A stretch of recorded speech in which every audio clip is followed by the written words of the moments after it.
berapa itu? 50 50.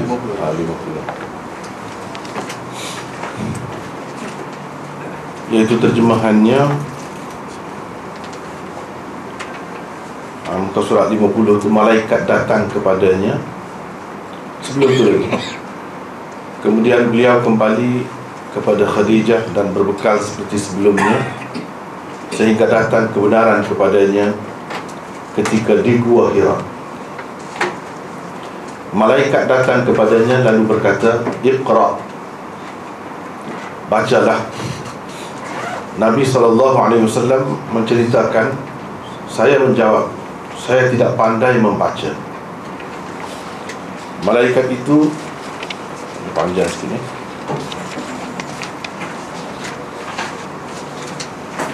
memegang aku, lalu menekan aku sehingga habis dayaku, kemudian melepaskan dayaku, begitulah seterusnya.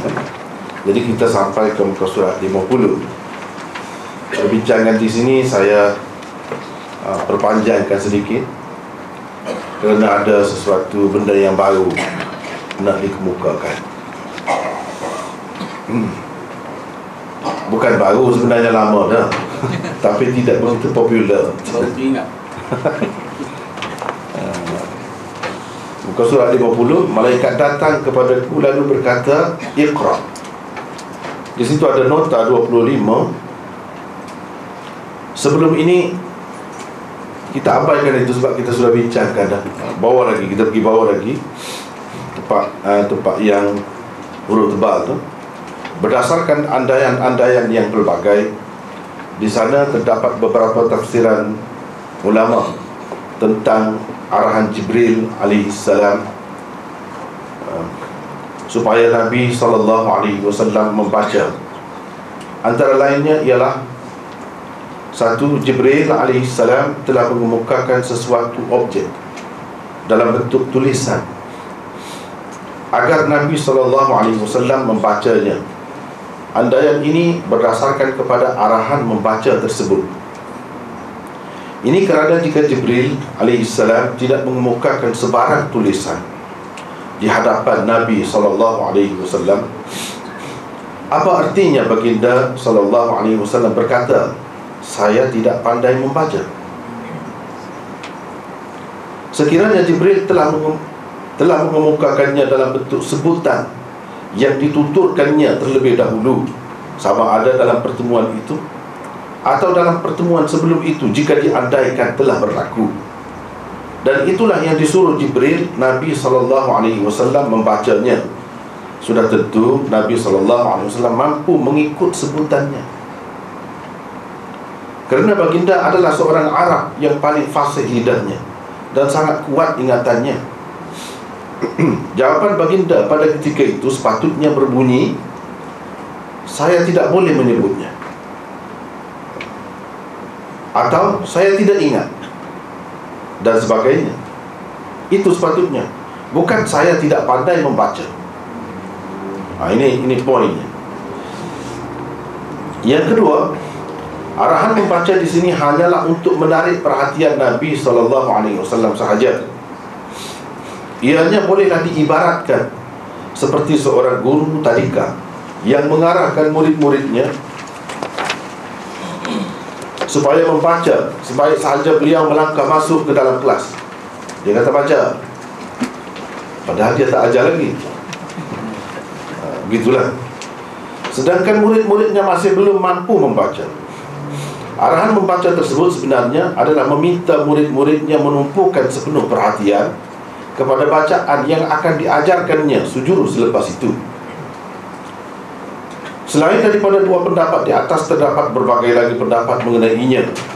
Namun pendapat yang paling baik bagi penulis ialah Jibril alaihissalam memang telah mengemukakan sesuatu yang berbentuk tulisan di hadapan Nabi SAW. Menurut sebuah hadis yang tertulis di atas sehelai kain sutera. Tetapi sayang, hadis tersebut tidak boleh dijadikan hujah untuk menyokong pendapat berkenaan kerana statusnya yang lemah, dhaif. Hadis itu dibukakan oleh Ibnu Ishaq. Ada Memang dia tunjuk sesuatu. Tetapi oleh kerana hadis itu tidak kuat, maka kita tidak bersandar ke situ.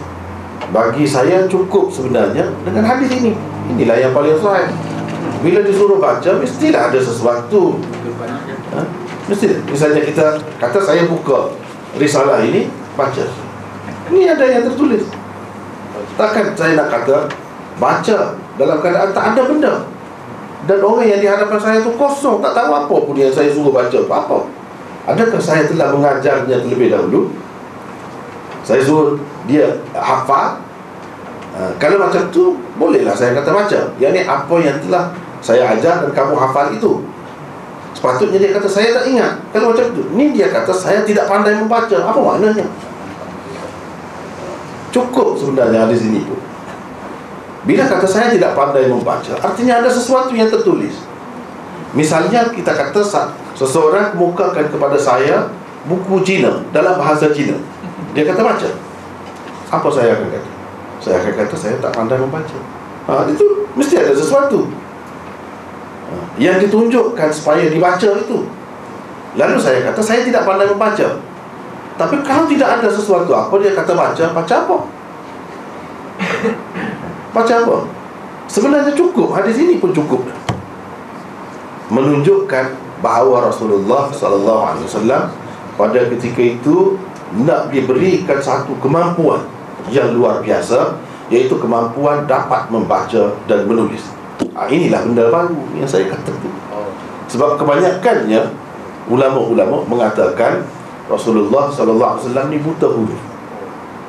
Tapi untuk berlembut, berhalus, beradab dengan Rasulullah, mereka tak kata buta huruf. Rasulullah SAW tak tahu membaca dan menulis. Sama saja. Hakikatnya sama saja. Bagi saya tidak. Ada dua pendapat selain yang biasa, yang popular di kalangan masyarakat ini, iaitu Nabi tidak tahu membaca dan menulis. Ada yang mengatakan Nabi SAW secara senyap-senyap dia telah belajar membaca dan menulis daripada ahli kitab. Ada yang mengatakan begitu. Tapi bagi saya tak benar. Semua orang tahu dia tidak pernah belajar. Yang sebetulnya, yang sepatutnya kita terima, inilah yang saya bahas, bincangkan dalam lebih kurang 10 muka surat. Inilah yang kita nak bincangkan, nak buka sikit minda daripada yang biasa. Kadang-kadang kita terima atas terima saja sebenarnya. Benda-benda kepercayaan, keyakinan, fahaman ni kadang-kadang diterima atas terima tanpa soal. Kita tidak guna otak kita yang kritis. Tak ada main peranan, cuma terima ni. Kalau dibahas, tengok macam kita bahas, akan nampak berbeza jadi macam lain. Kemudian bukan tidak ada ulama yang berpendapat begitu, tapi tidak popular.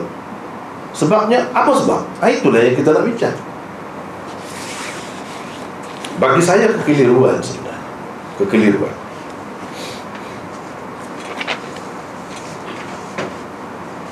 Menurut pendapat yang mengatakan Nabi SAW sememangnya telah dikemukakan sesuatu yang berbentuk tulisan oleh Jibril, maka kemampuan Nabi SAW menyebutnya selepas itu adalah kerana kebolehan baginda SAW membacanya.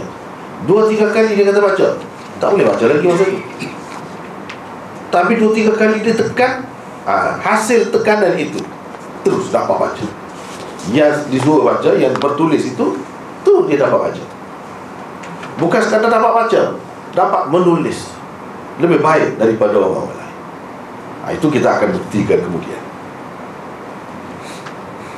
Yang ni kemampuan itu diperolehi Rasulullah SAW melalui mukjizat yang Allah kurniakan kepada baginda. Seperti benda-benda lain, dengan mukjizat dia dapat. Tapi kita perlu ada sandaran. Apakah boleh kita mengatakan begitu saja, sewenang-wenang, sesuka hati? Tak boleh. Dari segi pengajian, kita mesti ada hujah, mesti ada dalil.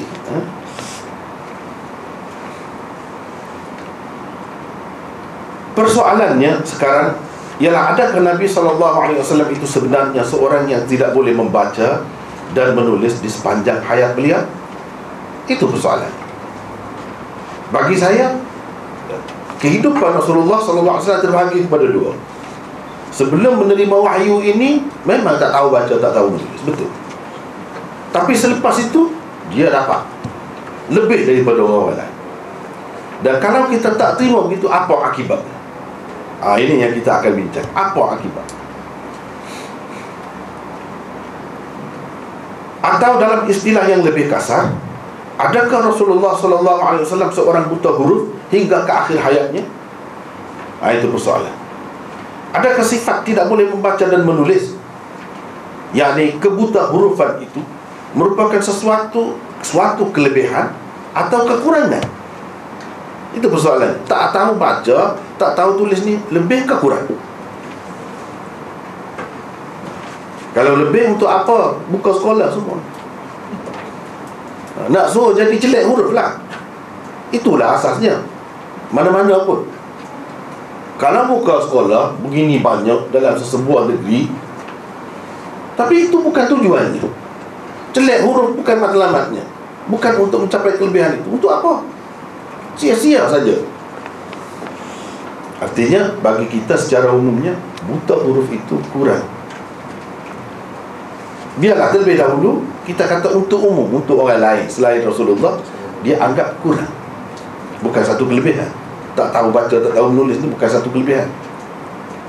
Kalau kita umatnya, tentu semua akan kata ini satu kekurangan. Kalau kepada Rasulullah, kurang ke lebih? Itu persoalan. Terutama dari sisi anda yang hidup di zaman moden, yang terkenal dengan zaman ilmu. Dan tentu sekali semua ilmu itu berasaskan pembacaan dan penulisan.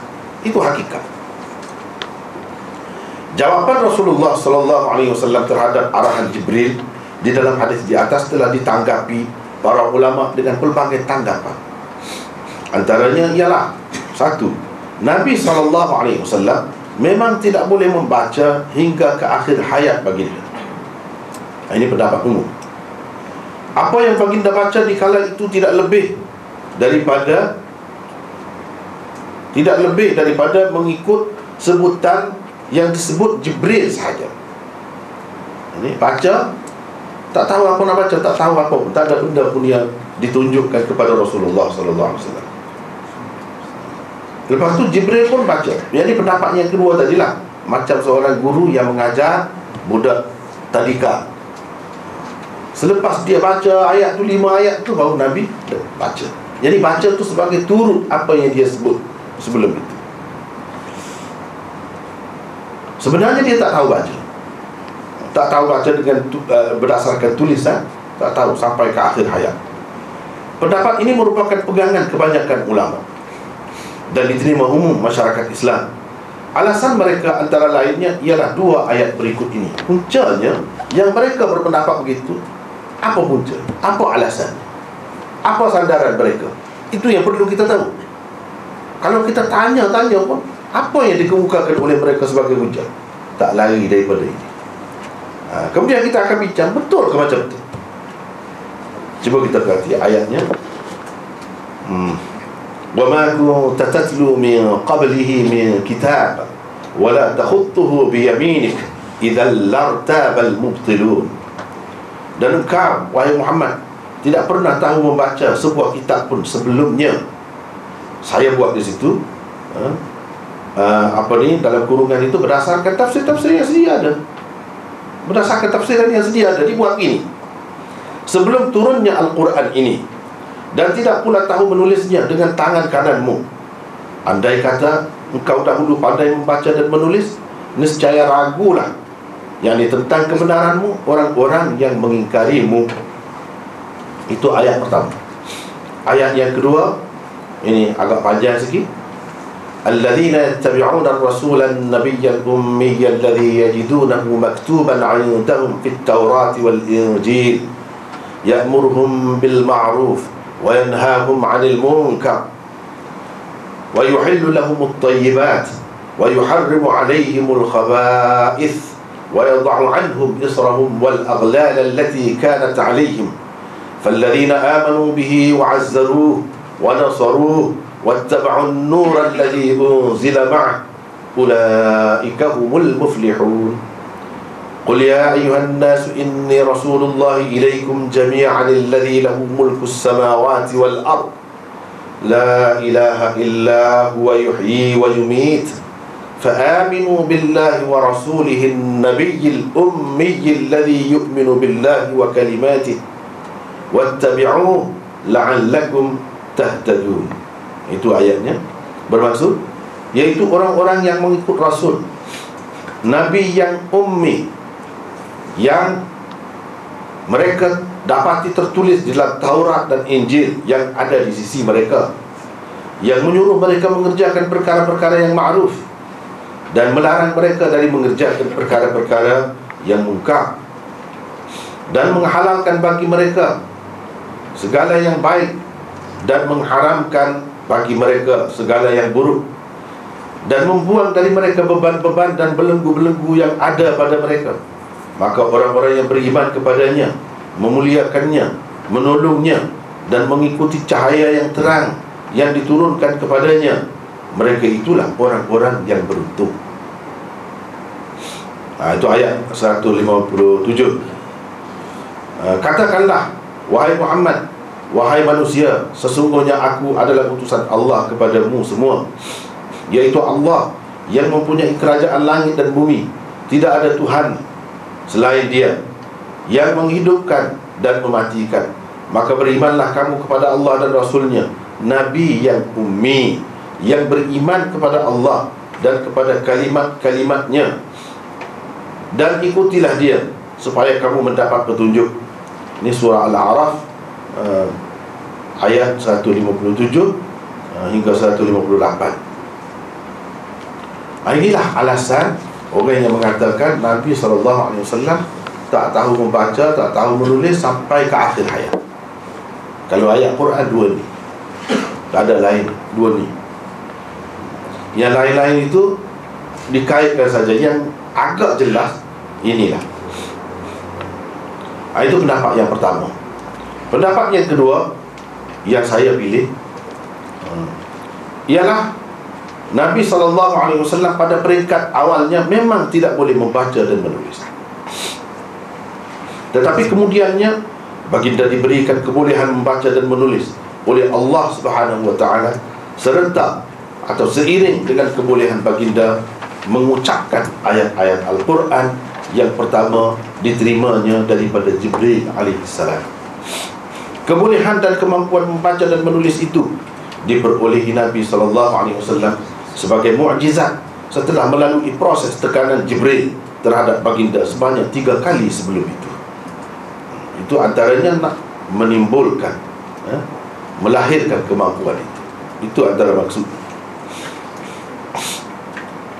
Antara tokoh ulama hadis yang berpendapat begini ialah Abu Dzar Al-Hirawi, Abu Walid Al-Baji, iaitu pengarang Al-Muntaqa Syarah Muwatta Imam Malik yang besar itu, Hafiz Ibn Hajar Al-Asqalani, dan lain-lain. Antara tokoh ulama hadis di India dan Pakistan yang sependapat dengan mereka yang tersebut itu ialah Al-Allamah Tamanna Imadi, Maulana Abdul Latif Rahmani, dan Maulana Habibur Rahman Al-Kandhlawi, dan lain-lain lagi. Ramai jugalah. Saya sebutkan beberapa orang saja untuk meringkaskan cerita. Al-Allamah Tamanna Imadi bahkan telah menulis 2 buah buku khusus untuk membicarakan topik ini. Ironinya, pendapat golongan kedua ini juga berasaskan ayat 48 dari surah Al-Ankabut yang digunakan oleh golongan pertama sebagai hujah mereka. Ini golongan ini guna ayat itu juga, ayat yang digunakan oleh golongan pertama tadi. Bagi penulis, jika ayat di atas diperhatikan dengan saksama, bukankah perkataan sebelumnya di dalam ayat itu berarti sebelum turunnya Al-Quran ini atau sebelum turunnya wahyu ini?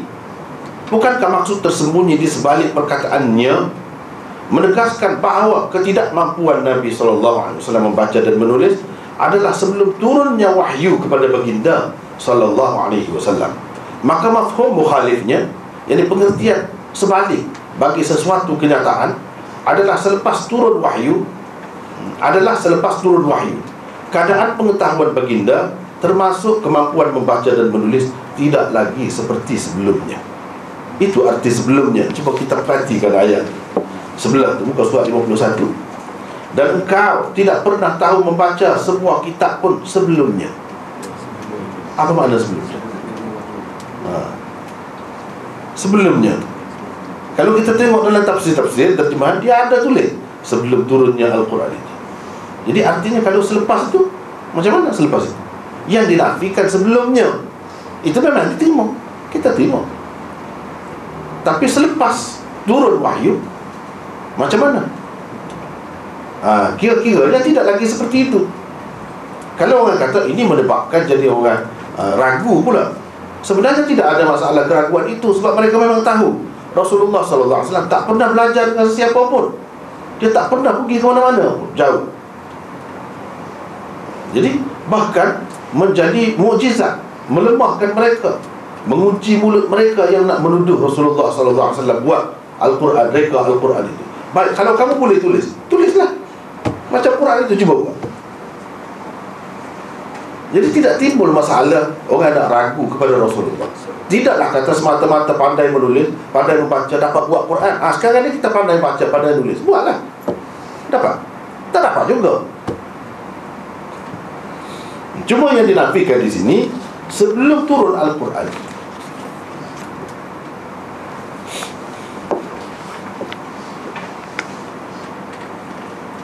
Golongan pertama tidak dapat menerima pemahaman golongan kedua kerana mereka berpendapat jika kita menerima Nabi SAW boleh membaca dan menulis, ia akan menimbulkan keraguan dan membuka peluang kepada para pengkritik untuk menuduh Al-Quran sebagai karangan baginda SAW. Hasil pengetahuan yang diperoleh baginda daripada pembacaan macam mana-mana kitab. Itu pun sebabnya Allah menutup ayat 48 dari surah Al-Ankabut itu dengan firman-Nya, andai kata engkau dahulu pandai membaca dan menulis, niscaya ragulah tentang kebenaranmu orang-orang yang mengingkarimu. Andai kata engkau dahulu pandai membaca dan menulis, dahulu tidak dinafikan, semua orang tahu dia tidak pandai baca menulis. Kalau dah pandai baca menulis, orang akan ragu. Tapi sekarang setelah tahu dan kemukakan kitab yang hebat macam Quran itu dan dicabar pula, kamu buatlah. Ini bukan menimbulkan keraguan sebenarnya, menguatkan lagi Rasulullah SAW.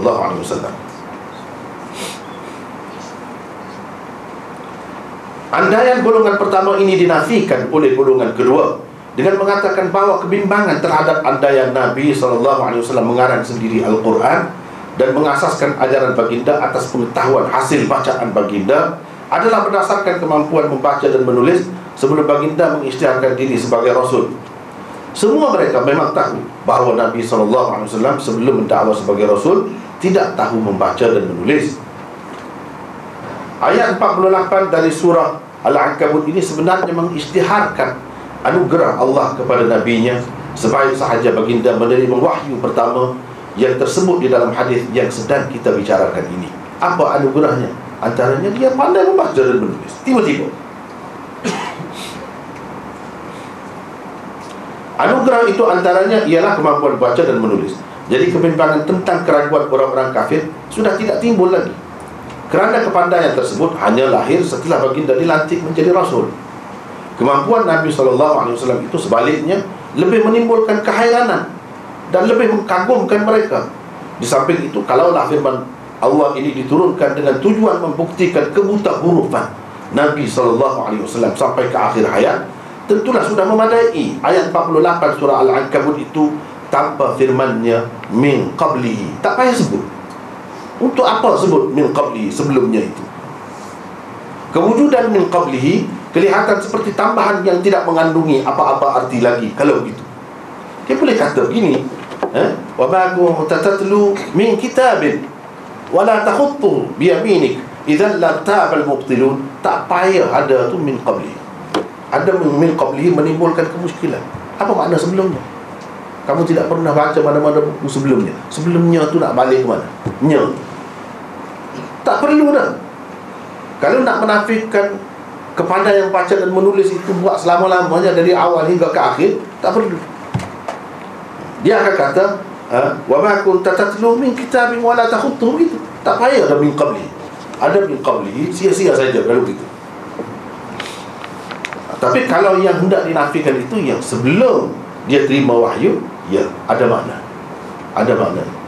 Jadi banyaklah yang berubah Rasulullah sallallahu alaihi wasallam sebelum dia menerima wahyu dan selepas menerima wahyu.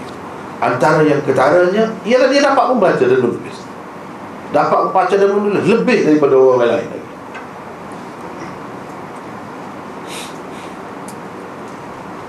Itu berhubung dengan ayat yang pertama.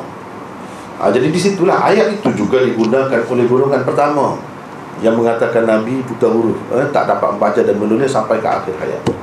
Jadi min qabli itu dia sebelumnya. Sebelumnya apa? Dia tak ada kaitkan dengan membaca dan menulis. Sedangkan yang dibicarakan ni membaca dan menulis. Tiba-tiba kita nak tak kaitkan dengan dia, macam mana? Yang dinafikan, kau tak tahu baca, tak tahu menulis. Sebelumnya tak mau kaitkan dengan tahu baca dengan menulis. Apa makna? Itu tak munasabah.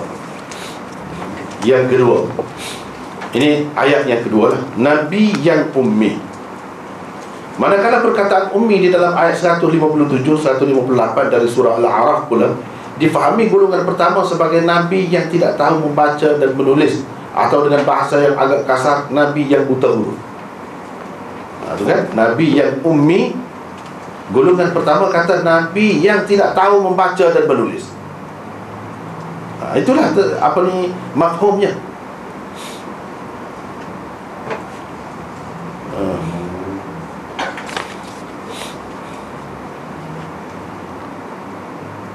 Padahal perkataan ummi itu tidak hanya membawa satu maksud saja dalam bahasa Arab.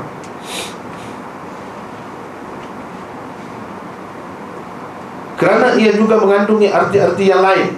Arti yang paling tepat untuk perkataan ummi ialah penduduk Ummul Qura. Itu Nabi yang ummi. Nabi yang merupakan penduduk Ummul Qura. Ummul Qura Mekah. Mekah.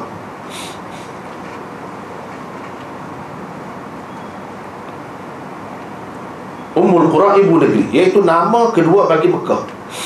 Jadi arti Nabi yang ummi adalah Nabi yang datang dari Ummul Qura, iaitu kota Mekah.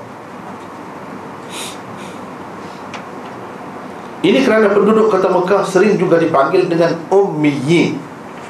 Ummiyin adalah penduduk kota Mekah. Artinya arti inilah sepatutnya diguna pakai di sini, lantaran ayat tersebut merupakan pujian dan sanjungan Allah terhadap Nabi SAW. Ketidakmampuan membaca dan menulis atau kebuta hurufan itu pula dianggap semua pihak sebagai satu kekurangan. Ia sama sekali tidak melambangkan ketamadunan seseorang atau sesuatu bangsa. Maka apakah artinya menyebut kekurangan seseorang di celah-celah kata-kata pujian dan sanjungan terhadapnya? Ayat ini sebenarnya nak menyatakan kelebihan Rasulullah, keistimewaannya. Tiba-tiba dalam menyebutkan keistimewaan itu sebut sesuatu yang diterima semua sebagai kekurangan. Apa makna? Orang tak sebut dah kekurangan bila nak puji. Itu macam perli pula. Tak sesuai. Kalau kita kata Nabi daripada penduduk Mekah, Ummul Qura, ya. Kenapa disebut? Sebab tempat itu menjadi kebanggaan, pusat, tempat rujukan semua orang, bandar yang sangat istimewa. Orang-orang Mekah, mereka berbangga kalau dipanggil ummi. Bangga, bukan rasa terhina. Kalau buta huruf, mana ummi itu buta huruf, itu macam orang menghina kita. Misalnya orang panggil kita bodoh. Suka? Tak suka. Gila, misalnya, suka? Tak suka. Sebab itu kata-kata celaan, penghinaan. Apa artinya? Kita kena faham konteks ayat, siap ayat itu untuk puji kau, untuk cela. Cuba perhati semua, cuba baca terjemahan dia. Nabi ni macam ni, macam ni, macam ni, semua sifat terpuji. Takkanlah ummi, ada ummi itu dengan makna buta huruf. Kalau kita ceritakan kepada dunia, mesti pelik. Apa kelebihannya? Kalau ada kelebihan, tak payah belajar kita semua. Biar terus buta huruf. Jadi ummil qura. Cuma soal mungkin orang kata ummil qura macam mana jadi ummi? Itu kena tengoklah kaedah bahasa Arab. Kena tengoklah kaedah bahasa Arab. Misalnya golongan Fatimiyah. Golongan Fatimiyah yang pernah memerintah di Mesir dahulu, diasaskan oleh seorang pemimpin mereka yang bernama Ubaidullah. Tetapi bila dinisbahkan, mereka ini adalah dari kalangan Ubaidillah, dipanggil Ubaidi, puak-puak Ubaidi. Jadi pada perkataan yang pertama tu diletak ya, yang kedua tu dibuat Allah tu dibuat Ubaidiyun. Daripada mana? Ubaidillah asalnya. Sama juga sini, ummul qura, buang qura, bubuh ya itu di akhir umum, jadi ummi. Itu kaedah bahasa Arab. Kemudian kita tengok lagi macam Abdud Dar. Abdud Dar biasa dalam bahasa Arab, bila dia nisbahkan, kita panggil nisbah, dikaitkan dengan golongan ini, Abdud Dar, dia akan buat dar itu dan masukkan ya selepas abd. Jadi abdi, al-abdi. Orang ni, perawi ni sekian-sekian, al-abdi. Al-abdi itu maksudnya daripada keturunan Abdiddar. Dia buang yang kemudian tu dan letakkan ya di sini. Itu kaedah bahasa Arab. Tak boleh. Tidak lari daripada kaedah. Kita tetap pakai kaedah.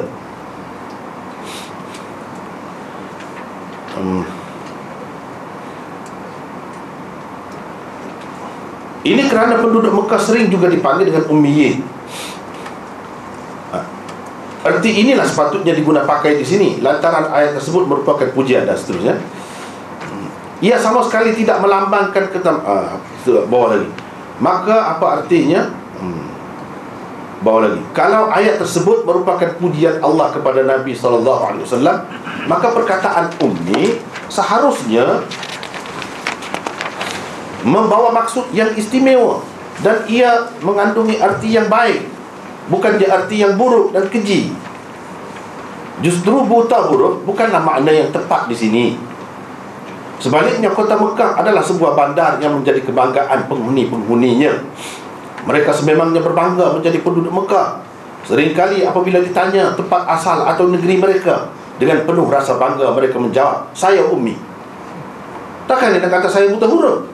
Maksudnya buta huruf tu lebih ke Quran dulu. Siapa? Awak kata awak orang mana? Saya orang bodoh. Ada apa tu? Takkan itu. Takkan guna lafaz-lafaz yang menunjukkan kekurangan itu.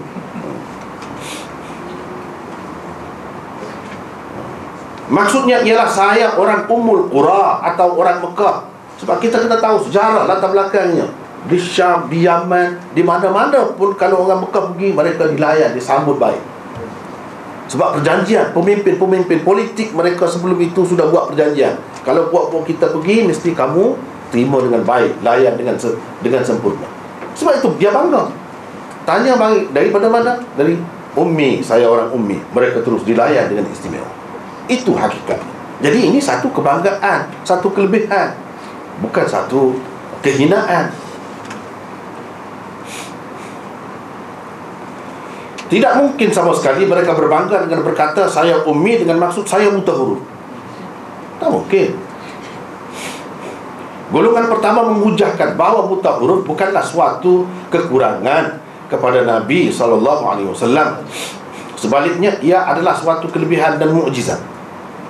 Kerana meskipun baginda tidak mampu membaca dan menulis, walau sepatah perkataan pun, tetapi baginda telah membawa suatu ajaran yang mengandungi wacana cukup istimewa dan sempurna. Dia kata gitulah alasan dia. Jadi bukan. Jadi lebih pula. Tak tahu baca, tak tahu tulis pun dia hebat macam tu. Itu hujah dia. Kita kata golongan kedua tidak pernah menafikan realiti keistimewaan dan kesempurnaan wacana yang dibawa oleh Rasulullah SAW itu. Cuma menurut mereka kemampuan membaca dan menulis Nabi SAW itu hanya hadir selepas baginda menerima wahyu pertama. Itu saja. Keistimewaan wacana yang dibawa oleh Rasulullah SAW itu tidak ada kena-mengenanya dengan sifat buta huruf. Kerana di sepanjang sejarah umat ini tidak ada seorang pun yang celik huruf yang mampu mengemukakan wacana seperti itu. Ini tak ada kena-mengena dengan celik huruf atau buta huruf. Yang celik huruf boleh buat, cuba bawa kalau boleh. Jadi tak ada kena-mengena dengan buta huruf tu. Yang celik huruf sampai sekarang pun tak dapat cabar lagi.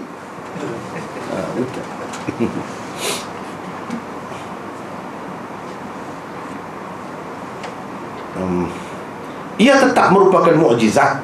Sama ada baginda sallallahu alaihi wasallam dia anggap sebagai buta huruf atau celik huruf. Mana lebih baik? Kita kata Rasulullah celik huruf dan mukjizat juga. Kalau boleh cabar-cabar, tak dapat. Tidak kerana kalau lihat kita mendakwa Rasulullah tu celik huruf, orang boleh cabar Quran. Tak ada kena-mengena. Orang boleh buat seperti Al-Quran itu. Tak kena-mengena. Hujah mereka diperkukuhkan lagi oleh dalil Al-Quran ini. Hujah golongan kedua ni. Cuba perhatikan. Wa kadzalika auhayna ilaika ruham min amrina ma kunta tadri mal kitab walal iman walakin ja'alnahu nuran nahdi bihi man nasha'u min ibadina wa innaka latahdi ila siratin mustaqim. Dan demikianlah kami wahyukan kepadamu, ini Al-Quran sebagai ruh, ini yang menghidupkan hati yang mati dengan perintah kami. Engkau dahulu tidak pernah mengetahui. Engkau dahulu, coba berarti tidak pernah mengetahui, yang ini sebelum diwahyukan kepadamu, apakah kitab Al-Quran, dan tidak juga mengetahui apakah iman itu. Tak tahu apa pun Rasulullah SAW. Setelah dapat wahyu, segala-galanya dia dapat tahu. Inilah mukjizat. Akan tetapi kami jadikan Al-Quran cahaya yang menerangi. Kami beri petunjuk dengannya sesiapa yang kami kehendaki di antara hamba-hamba kami. Dan sesungguhnya Engkau adalah memberi petunjuk dengan Al-Quran itu ke jalan yang lurus. Ayat ini jelas menyatakan bahawa di suatu ketika dahulu Nabi SAW memang tidak mengetahui apa itu kitab, sama ada Al-Quran atau kitab-kitab lain. Dia tak tahu apa. Jadi ini menafikan yang dulu, yang tak tahu tu dulu, dahulu.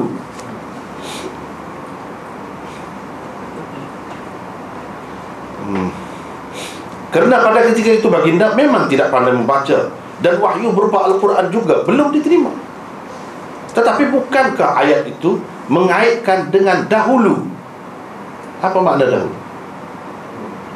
Misalnya kita kata bagilah kepada saya derma, bagilah, kamu sudah jadi kaya raya, kamu dahulu orang miskin. Apa makna? Jadi sekarang ni miskin juga. Dengan bukti-bukti yang kita pergi minta derma dengan dia, takkan kita nak pergi minta dengan orang miskin? Itu satu. Lepas tu kita kata pula, kamu dulu, ingatlah kamu dulu orang miskin. Apa makna dahulu? Sama macam ni. Jadi yang dinafikan dapat membaca itu dahulu.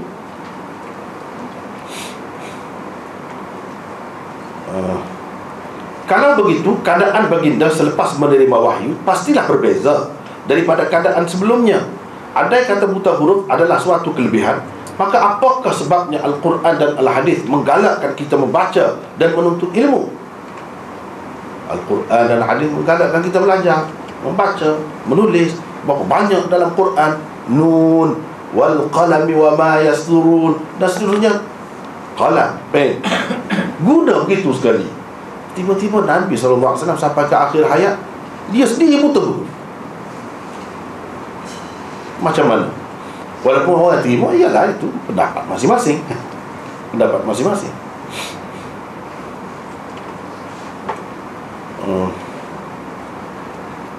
Apakah artinya dalam wahyu pertama lagi Allah berfirman, Allazi 'allama bil qalam, yang mengajar manusia dengan perantaraan pena. Jadi menulis itu penting. Mafhumnya ialah Allah mengajar manusia dengan perantaraan membaca dan menulis. Begitulah cara manusia ini mendapat ilmu. Kenapa Nabi SAW sanggup membebaskan tawanan perang hanya dengan syarat mereka bersedia mengajar anak-anak orang Islam di Madinah membaca dan menulis? Artinya buta huruf ni bukan suatu kelebihan, suatu kekurangan. Sebab itulah Nabi SAW cuba mengatasinya. Bukankah tindakan itu merupakan salah satu usaha pembasmian buta huruf di kalangan masyarakat Islam? Adalah pelik sekali, kerana pada Al-Quran dan hadis sentiasa menggalakkan umat Islam agar membaca demi membebaskan umatnya daripada belenggu kebuta hurufan. Dalam masa yang sama, Nabi umat Islam sendiri adalah seorang yang selesa membiarkan dirinya buta huruf. Cuba fikir dari segi logiknya. Kita tak terima Nabi SAW belajar dengan orang tua. Ini memang tak terima. Tapi kalau Allah SWT nak bagi kepada dia, tak boleh? Boleh.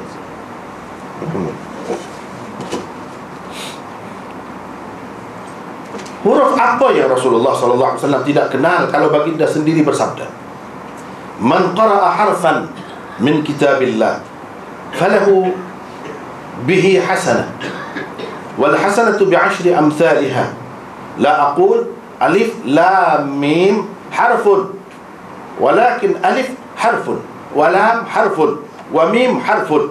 Bermaksud sesiapa membaca satu haraf sahaja dari kitab Allah, yakni Al-Quran, dia akan mendapat satu kebajikan.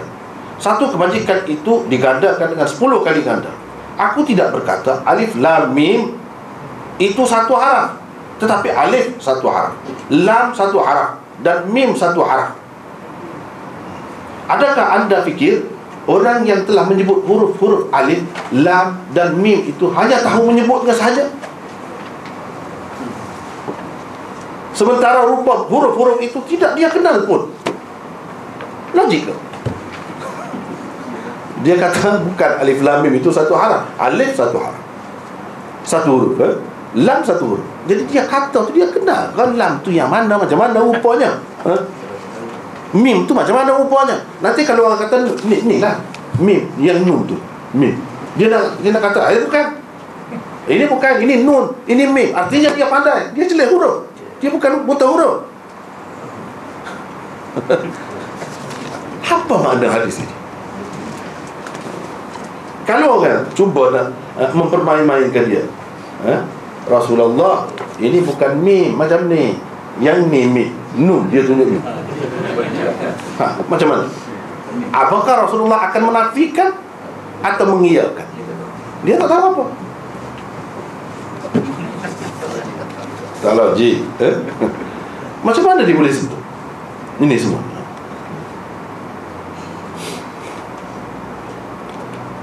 Anda seorang yang sangat naif sekiranya berfikir begitu.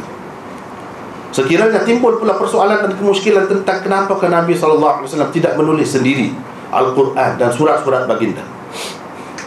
Kalau baginda memang pandai menulis, bukankah beliau sebaliknya melantik penulis-penulis lain untuk mencatat surat-surat maupun wahyu yang diterima dari Jibril? Persoalan ini sebenarnya tidak patut menimbulkan kemuskilan, kerana bukankah raja-raja dan ketua-ketua negara juga tidak menulis sendiri surat-surat mereka? Apakah itu berarti mereka tidak pandai menulis? Soal kenapa Rasulullah SAW tidak menulis sendiri Al-Quran, sama juga jawapannya dengan jawapan kepada kenapa Nabi SAW tidak menulis surat-surat baginda sendiri. Selain itu, jika diperhatikan dua ayat yang akan penulis bawakan nanti, niscaya anda akan percaya bahawa Rasulullah SAW memang telah pandai menulis selepas menerima wahyu pertama, dan baginda sendiri juga ada menulis Al-Quran. Berdasarkan ayat-ayat itu, orang-orang kafir juga telah mengetahui tentang perkara ini. Ini orang kafir pun dia tahu sekarang ni Muhammad boleh baca, boleh tulis. Dia boleh baca dan boleh tulis. Sebab itu mereka tuduh begini dalam ayat ini yang digambarkan oleh Allah SWT. Perhatikan betul-betul dua ayat yang dimaksudkan itu di bawah ini. Wa qala alladhina kafaru in hadha illa ifkun iftarah wa a'adahu alayhi qaumun akharun faqad ja'u zulman wa zura wa qalu asatirul awwalina iktatabaha فهي تملى عليه بكرة وأصيلا Dan orang-orang kafir berkata Al-Quran ini tidak lain, hanyalah kebohongan yang diada-adakan oleh Muhammad, dan dia dibantu oleh kaum yang lain. Maka dengan menuduh begitu, sesungguhnya mereka telah berbuat suatu kezaliman. Ini banyak silap, satu kezaliman dan dusta yang besar. Dan mereka berkata lagi, Al-Quran itu adalah cerita-cerita dongeng orang-orang dahulu kala. Tengok yang saya gariskan di bawah, itu mesti diperhatikan. Ditulisnya dengan baik. Ditulisnya siapanya? Rasulullah lah, Muhammad. Ia direncanakan, yakni diimlakkan kepadanya pagi dan petang. Direncanakan, diimlakkan. Ada yang orang baca atau sebut depan dia, dia salin apa yang orang baca, dia tulis. Itu maksud imlak, itu maksud rencana. Bahagian yang bergaris di bawahnya itu berarti Al-Quran itu direncanakan kepadanya supaya ditulisnya pagi dan petang. Jadi orang kafir kata ini dia yang tulis. Yang ini mereka sudah tahu pada ketika itu Rasulullah SAW sudah menulis, dapat menulis dan membaca.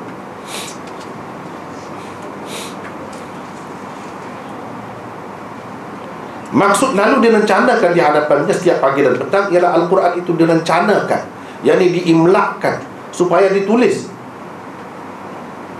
Ini dia bukan, belum sampai situ lagi. Ditulisnya pagi dan petang. Bahagian yang bergaris di bawahnya itu boleh juga diterjemahkan begini: dituliskannya lalu direncanakan di hadapannya setiap pagi dan petang.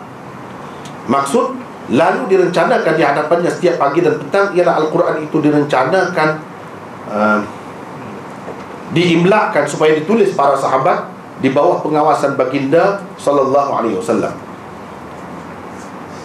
Penulis sedar bahawa kebanyakan terjemahan Al-Quran yang ada berbeza terjemahannya dengan terjemahan yang dibuat penulis, terutamanya di bahagian yang bergaris di bawahnya itu.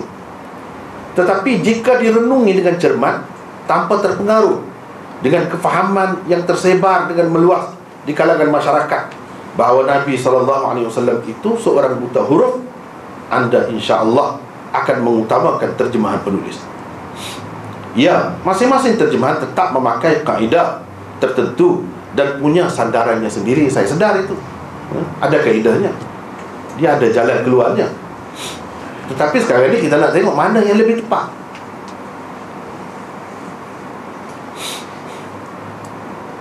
Cuma kaedah dan sandaran yang mana ke lebih sesuai dan lebih relevan untuk diguna pakai di sini, itu soalnya.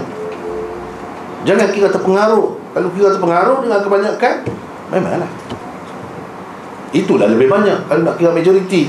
Tapi Islam ni dia tidak kira majoriti, demokrasi. Dia tidak begitu. Berapa ramai? Walakin la aktsaran nas la ya'lamun. Kebanyakan manusia, yang ni majoriti manusia ni tak mengerti. Mana ramai yang pandai dengan yang tak pandai, yang bijak dengan yang tak bijak. Ramai yang tak bijak. Kalau kira majoriti, benar dia lah, benar yang ramai tu lah. Tapi tidak begitu. Kita mesti tengok hujah.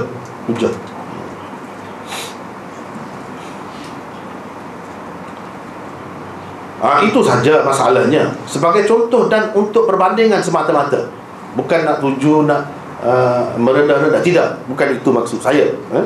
Tidak. Yang lain-lain pun lebih kurang itu juga. Cuma ini sebagai contoh, sebab tersebar dengan meluas. Dua terjemahan lain untuk ayat 5 surah Al-Furqan yang dikemukakan di atas. Satu, terjemahan pimpinan Ar-Rahman kepada pengertian Al-Quran. Begini bunyinya: dan mereka berkata lagi, Al-Quran itu adalah cerita-cerita dongeng orang-orang dahulu kala yang diminta oleh Muhammad supaya dituliskan. Yang ini Muhammad minta dengan seseorang supaya dituliskan. Itu. Kemudian perkara yang ditulis itu dibacakan kepadanya pagi dan petang untuk dihafalnya. Jadi apa yang disuruh tulis itu dibaca depan dia. Jadi dia nak hafal.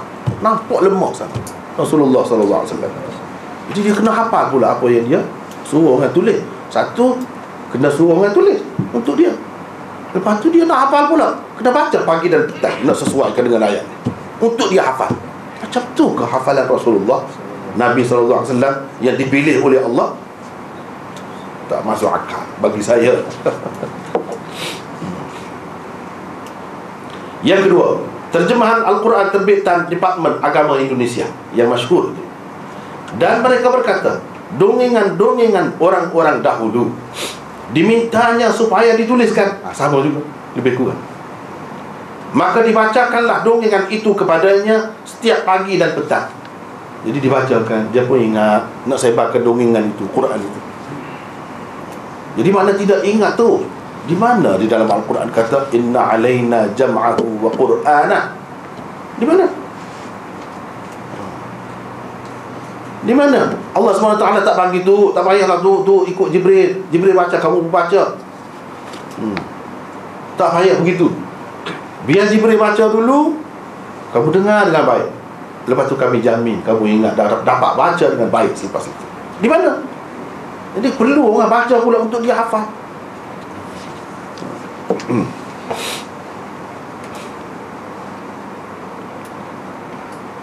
Kesimpulan daripada dua terjemahan ini ialah Nabi SAW tidak dituduh menulis sendiri Al-Quran itu.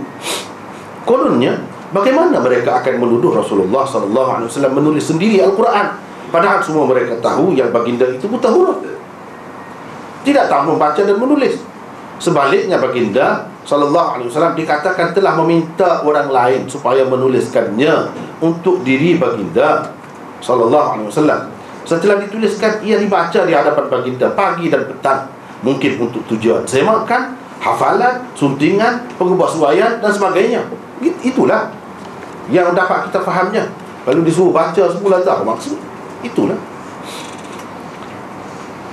antara terjemahan Al-Quran yang lebih tepat terjemahannya untuk ayat 5 Al-Furqan di atas bagi penulis ialah sebuah terjemahan Indonesia karangan dua orang tokoh ulama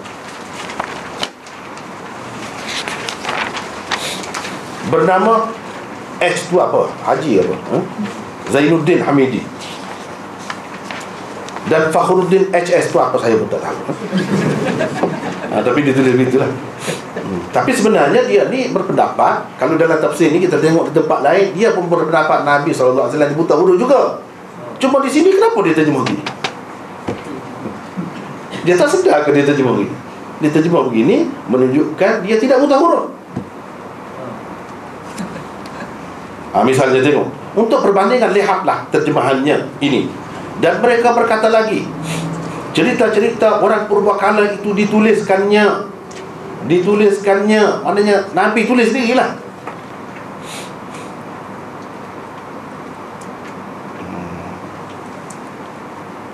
Lalu dibacakan di hadapannya setiap pagi dan senja. Dia tulis, lepas tu orang lain baca di hadapan dia, pagi dan petang. Itu terjemahannya. Tapi saya pun tidak berapa setuju. Tadi saya tidak bagi dah terjemahan yang saya pilih macam tadi. Itu lebih tepat.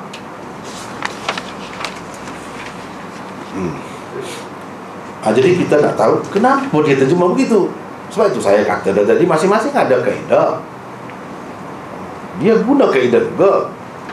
Orang-orang yang buat begitu, dia ada kaedah juga. Cuma sekarang ni kita nak tahu kaedah dia dengan kaedah yang kita pakai ni mana lebih sesuai, mana lebih baik, mana lebih tepat. Itu saja persoalan. Bukan saya tak tahu dia pakai kaedah mana. Saya tahu. Misalnya ini kita nak bincangkan ini. Sebenarnya asas bagi kebanyakan terjemahan Al-Quran dalam hal ini ialah 3 perkara penting berikut. Ini asasnya. Tak boleh lari daripada ini. Yang terjemah macam tu mesti dia ada ni dalam kepala dia. Dia sudah ada dah. Dia pakai dah cermin mata, hitam ke, biru ke, hijau ke, ikutlah. Dengan sebab dia pakai tu, segala benda dia nampak macam warna cermin mata dia tu lah. Satu perkataan iktataba itu dipakai dengan makna talab. Ini dari segi kaedah ni. Kaedah ilmu saraf. Yang ni minta atau suruh, iaitu dengan makna istaktaba, meminta atau menyuruh seseorang supaya menuliskan. Jadi kira-kiranya Nabi SAW dalam ayat ini minta seseorang, orang lain tuliskan untuk dia. Itu maksud talab. Jadi iktataba itu dengan makna istaktaba.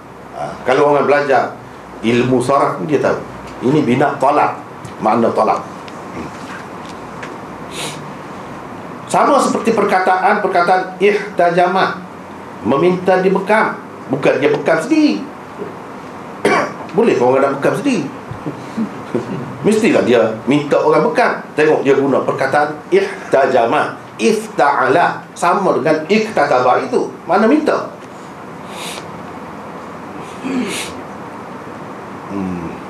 Iftasada, meminta disuntik untuk mengeluarkan darah dan sebagainya. Penulis pula tidak memakainya dengan makna itu. Itu tak perlu pakai makna itu. Sebaliknya dengan makna kataba sahaja. Iktataba dengan makna kataba. Kataba makna dia tulis sendiri. Memberi arti semata-mata menulis. Dan iktataba artinya ialah dia menulis sendiri. Cuma bezanya kataba dengan iktataba ialah kataba memberi arti semata-mata menulis, dan iktataba pula berarti menulis dengan baik. Itu dia beza. Teliti, cermat atau bersungguh-sungguh. Itu maksudnya kalau iktataba. Keadaannya sama seperti perkataan ijtanaba. Ijtazaba, ia dipakai dengan makna jazaba saja. Artinya ialah menarik. Kalau ada pun perbezaan di antara keduanya, hanyalah jazaba berarti menarik semata-mata, tarik semata-mata. Sementara ijtazaba pula berarti menarik dengan teliti, cermat atau bersungguh-sungguh. Ini kerana bina atau makna ba' al-ifti'al pada semua perkataan tersebut adalah at-tasarruf, bina tasarruf, bukan bina tolak, bina tasarruf, yang mengandungi arti sesuatu perbuatan itu dilakukan dengan baik, teliti, cermat atau bersungguh-sungguh. Kalau nak bagi sebagai tambahan, kalau nak bagi lagi contoh lain, misalnya perkataan tabi'ah. Tabi'ah mana mengikut. Apa beza dengan ittaba'a? Ittaba'a yakni atas wazan ifta'ala. Kalau ittaba'a, at-tabi'ah maknanya mengikut. Ittaba'a mengikut dengan baik. Sebab itu dikatakan ittiba'us sunnah, mengikut dengan baik sunnah. Bukan semata-mata ikut itu, ikut macam mana-mana pun. Bukan. Sebab apa diguna perkataan ittiba'? Bukan tab', bukan tab'us sunnah. Itulah maksudnya. Ini orang panggil bina tasarruf maknanya. Itu satu. Fahiyatum la alaihi, selepasnya pula diterjemahkan golongan pertama dengan makna dengan maka dibacakan kepadanya apa yang ditulis itu pagi dan petang. Padahal bukan perkataan tuqra'u alaihi di sini digunakan oleh Allah, malah perkataan tumla. Apa beza antara tumla dengan tuqra'u? Besar beza dia, sejauh langit dengan bumi. Perkataan ini berpunca daripada perkataan imla yang berarti diktat, rencana atau imla. Diktat atau imla itu artinya ialah menyuruh tulis apa-apa yang dibaca atau diucapkan. Ia juga berarti membaca atau mengucapkan sesuatu di hadapan seseorang supaya ditulisnya apa yang dibaca atau diucapkan itu. Itu maksud imla, maksud diktat dan sebagainya. Jadi perkataan tumla alaihi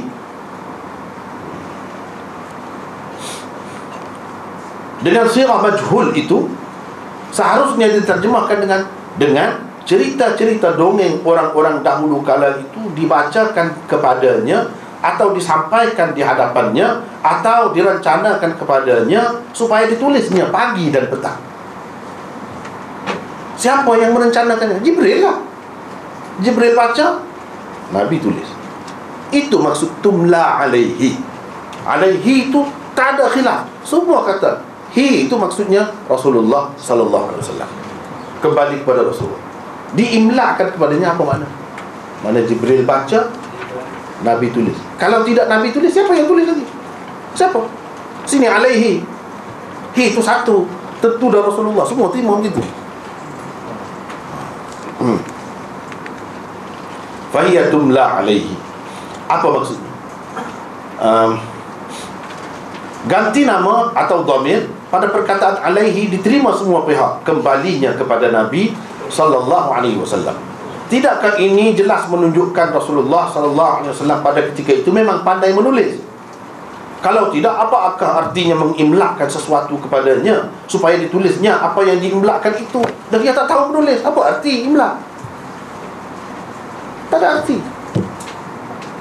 Kita mesti kena terima dulu Rasulullah dapat menulis. Cumanya golongan pertama akan mengatakan ini tuduhan saja, dia nak tuduh Rasulullah, dia tuduh gila lah macam-macam, tukang sihir. Apakah Rasulullah tu gila? Tidak. Ini pun dituduh saja Nabi. Kalau kita terima seperti tafsiran kita, terjemahan kita ni pun dituduh saja. Yang sebenarnya tak ada semua tu. Nabi tak tahu menulis pun. Tuduhan saja. Tapi tuduhan-tuduhan ni pun takkanlah semuanya tak ada asas. Kalau ketika dia teruk-teruk sangat, sakit kepala sangat tu, dia katalah gila. Tapi takkan setiap masa tu tak ada langsung alasan dia, logik dia. Tak masuk akal. Ustaz, maaf Ustaz, ganggu sikit. Kalau Ustaz kata tadi masa Jibril turunkan wahyu, Rasulullah menulis, maka Rasulullah pada masa tu dia dah bawa ke pen dengan kertas tadi. Ya. Dah bawa lah. Ada.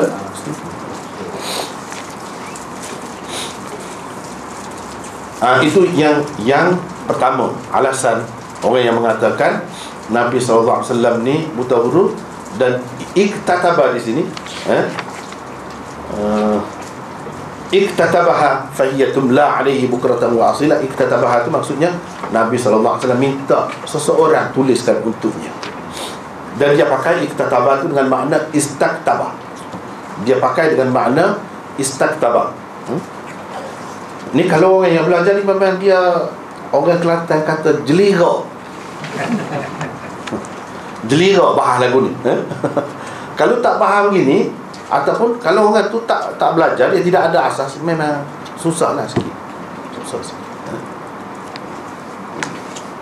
Jadi dia tidak bahas ini balik ke mana alaihi tumla tu apa maknanya, semestinya macam mana, tak bahas. Yang kedua, isnad perbuatan iktataba kepada Nabi SAW dikatakan isnad majazi. Ini alasan kedua. Seperti kata orang Arab, Banal Amir Al-Madinah, gubernur telah membina bandar itu. Padahal bukan Amir, gubernur sendiri yang membinanya.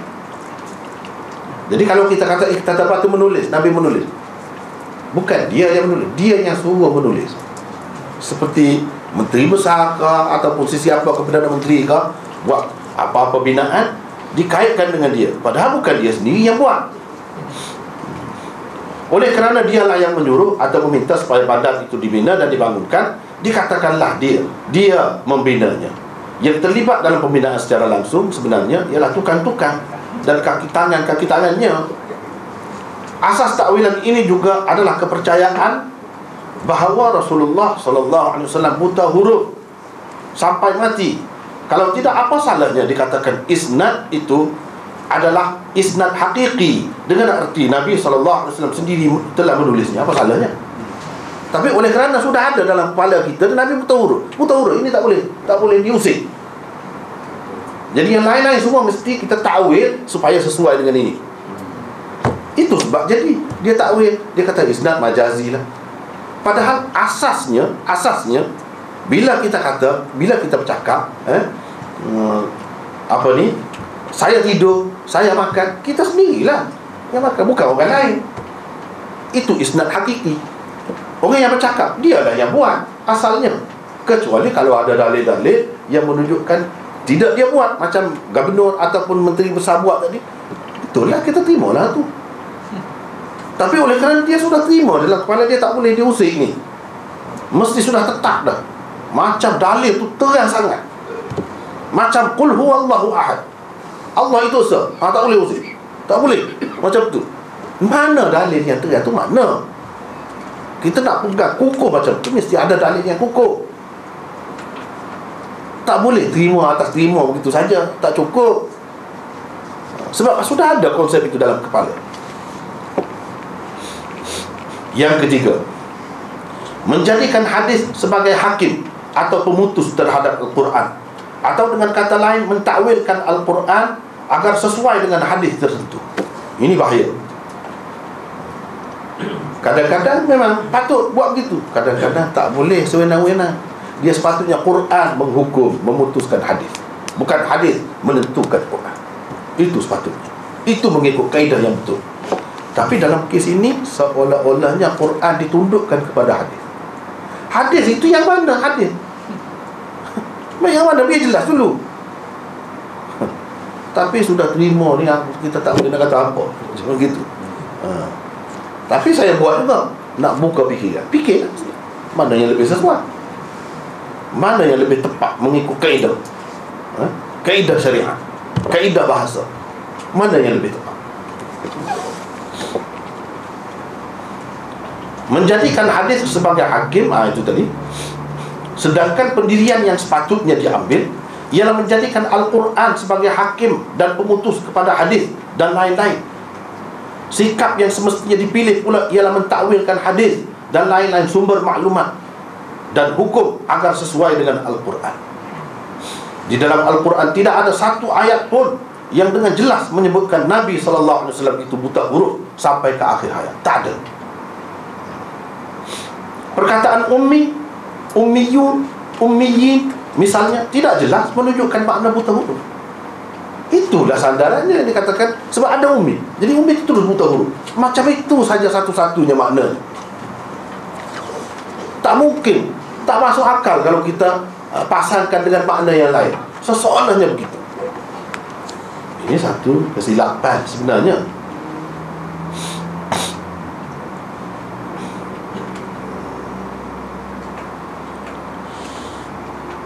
Justru perkataan ini juga ada digunakan di dalam Al-Quran untuk beberapa makna yang lain.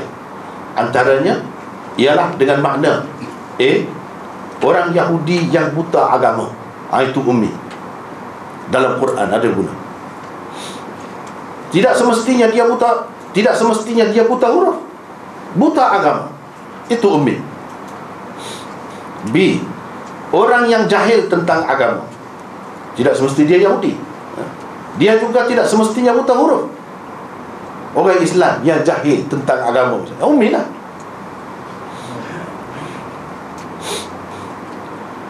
Si orang atau bangsa yang tidak mendapat mana-mana kitab Allah dari langit, atau bangsa yang telah lama tidak diberikan kitab dari langit, mereka tidak semestinya buta huruf. D, anak cucu Nabi Ismail alaihissalam, tidak semua mereka buta huruf. Orang Arab ni buta huruf semua kah? Itulah anak cucu Nabi Ismail. Orang Mekah, tidak semua orang Mekah itu buta huruf. Dan F, orang atau bangsa Arab, tidak semua mereka juga buta huruf. Kalau kita kata semua bangsa Arab buta huruf, teruk kita, menafikan kenyataan yang terlalu terang. Lihat sebagai contohnya dua firman Allah di bawah ini. Wa minhum ummiyun la ya'lamuna al-kitab illa amaniyya wa inhum illa yadhunnun. Bermaksud di antara mereka, yakni orang-orang Yahudi, tak ada kena mengena dengan orang Arab di sini. Semua ahli tafsir kata tak ada kena mengena dengan orang Mekah, orang Arab, tak ada. Di antara mereka, yakni orang-orang Yahudi, ada yang jahil,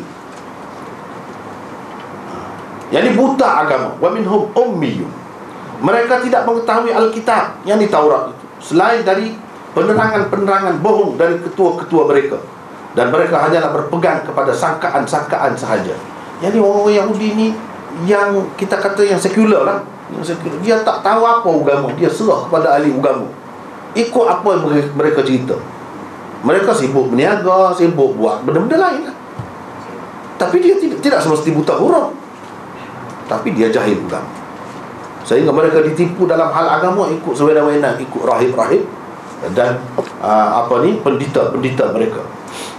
Perkataan ummiyun di dalam ayat ini jelas sekali telah digunakan untuk orang-orang Yahudi yang jahil tentang agama. Ketiadaan pengetahuan mereka tentang kitab Taurat sama sekali tidak berarti mereka buta huruf. Seperti kita orang Islam, kalau yang jahil agama, buta huruf ke? Tak mesti. Tidak tahu membaca dan menulis. Alangkah ramainya umat Islam yang jahil tentang Al-Quran, tetapi mereka tidak berarti, itu tidak berarti mereka juga buta huruf. Ayat yang kedua, fa in hajjuka faqul aslamtu wajhiya lillah wa man ittaba'an wa qul lil ladzina utul kitaba wal ummiyina a aslamtum fa in aslamu faqad ihtadaw wa in tawallaw fa innama 'alaikal balagh wallahu basirun bil ibad. Tetapi kalau mereka mendebat kamu, yakni tentang kebenaran Islam, katakanlah, aku menyerahkan diriku kepada Allah, dan demikian pula orang-orang yang mengikutiku, dan katakanlah kepada orang-orang yang telah diberi Alkitab. Ini kena berhati. Dan kepada orang-orang yang ummi. Di satu pihak katakan kepada orang-orang yang diberikan kitab, yakni ahli kitab, dan kepada orang-orang yang ummi. Itu lawannya. Mahukah kamu menerima Islam? Kalau mereka menerima, berarti mereka telah mendapat petunjuk. Dan kalau mereka berpaling, maka kewajibanmu hanyalah menyampaikan, yakni ayat-ayat Allah. Dan ingatlah, Allah sentiasa melihat sekalian hamba-Nya. Maksud orang-orang yang ummi di dalam ayat ini ialah sama ada bangsa yang telah lama tidak diberikan kitab dari langit, atau orang-orang musyrikin dari kalangan anak cucu Nabi Ismail yang tinggal di sekitar Mekah, Madinah, dan juga di bumi Hijaz keseluruhannya. Ia tidak sesuai dikaitkan dengan orang-orang buta huruf saja, kerana dakwah Islam itu tidak terhad setakat ahli kitab dan orang-orang buta huruf saja. Di zaman Rasulullah SAW, orang-orang kafir itu dapat dibahagikan kepada dua kelompok besar. Pertamanya dari kalangan ahli kitab, dan keduanya ialah dari kalangan orang-orang musyrikin. Kerana itulah bekas mufti besar Mesir, Syekh Hasanain Muhammad Makhluf, di dalam kamus Al-Quran mininya, kamus Quran kecil saja, bernama Kalimatul Quran, menjelaskan perkataan ummiyin di satu tempat, yakni Ali Imran ayat 20, dengan kata beliau musyrikil Arab, orang-orang musyrikin Arab. Ini tak ada kata buta huruf. Orang-orang musyrikin Arab. Tidak semua orang-orang musyrikin Arab itu buta huruf. Di tempat yang lain pula, yaitu dalam surah Jumaat ayat yang kedua, beliau menulis Al-Arab Al-Mu'asirina lahu, orang-orang Arab yang sezaman dengan baginda sallallahu alaihi wasallam. Itu maksud ummi. Tak ada kena dengan buta huruf. Malangnya sebahagian besar kitab-kitab tafsir dan juga terjemahan Al-Quran yang ada tetap menterjemahkan ummiyun atau ummiyin itu dengan orang-orang yang buta huruf. Padahal tak mesti begitu. Sebab apa? Ini macam satu agenda ada. Nak menyabitkan Rasulullah itu buta huruf. Jadi segala perkataan ummi diterjemahkan dengan buta huruf. Padahal ummiyin itu bukan Rasulullah SAW saja. Jama'. Kalau jama' semua orang Arab buta huruf kan? Takkanlah macam tu.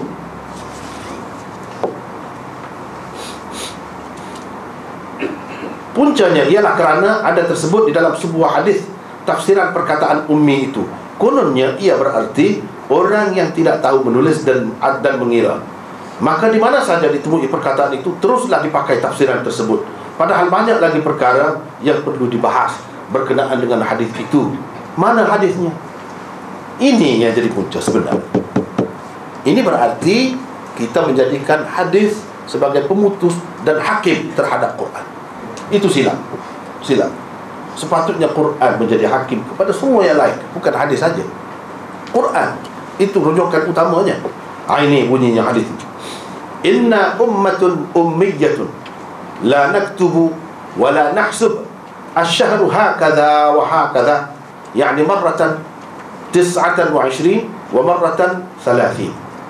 Bermaksud sesungguhnya kita adalah umat ummi. Kita tidak pandai menulis dan mengira bulan itu begini. Maksud beliau ialah kadang-kadang bulan itu 29 hari, kadang-kadang pula 30 hari. Itu ada dalam Bukhari pun ada, Muslim. Jadi orang kita ni kadang-kadang, bukan orang kita saja, umumnya kadang-kadang bila dia tengok dalam Bukhari tu habis sesat, angkat semua. Tak boleh, mesti surrender. Dia tak faham apa maksudnya. Jadi dalam setengah-setengah riwayat disebutkan bulan itu kadang-kadang begini.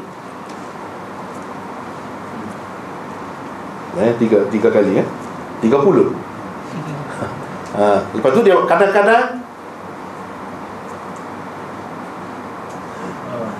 29. Itu dia buat.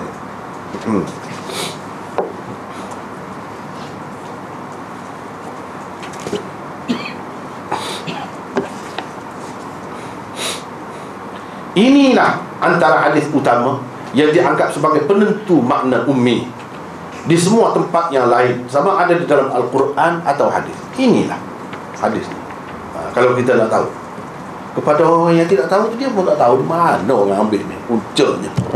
Mana sandaran ulama-ulama. Saya bagi tahu.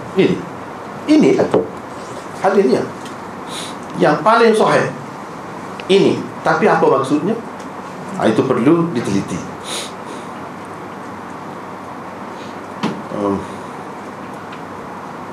Ia seolah-olahnya telah dianggap sebagai hakim atau pemutus terhadap Al-Quran.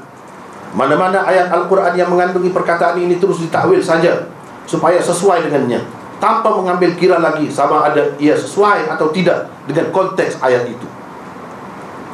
Wallahul musta'an. Padahal hadis ini juga bukan merupakan dalil yang putus tentang Rasulullah SAW itu tidak tahu membaca dan menulis. Tidak terang.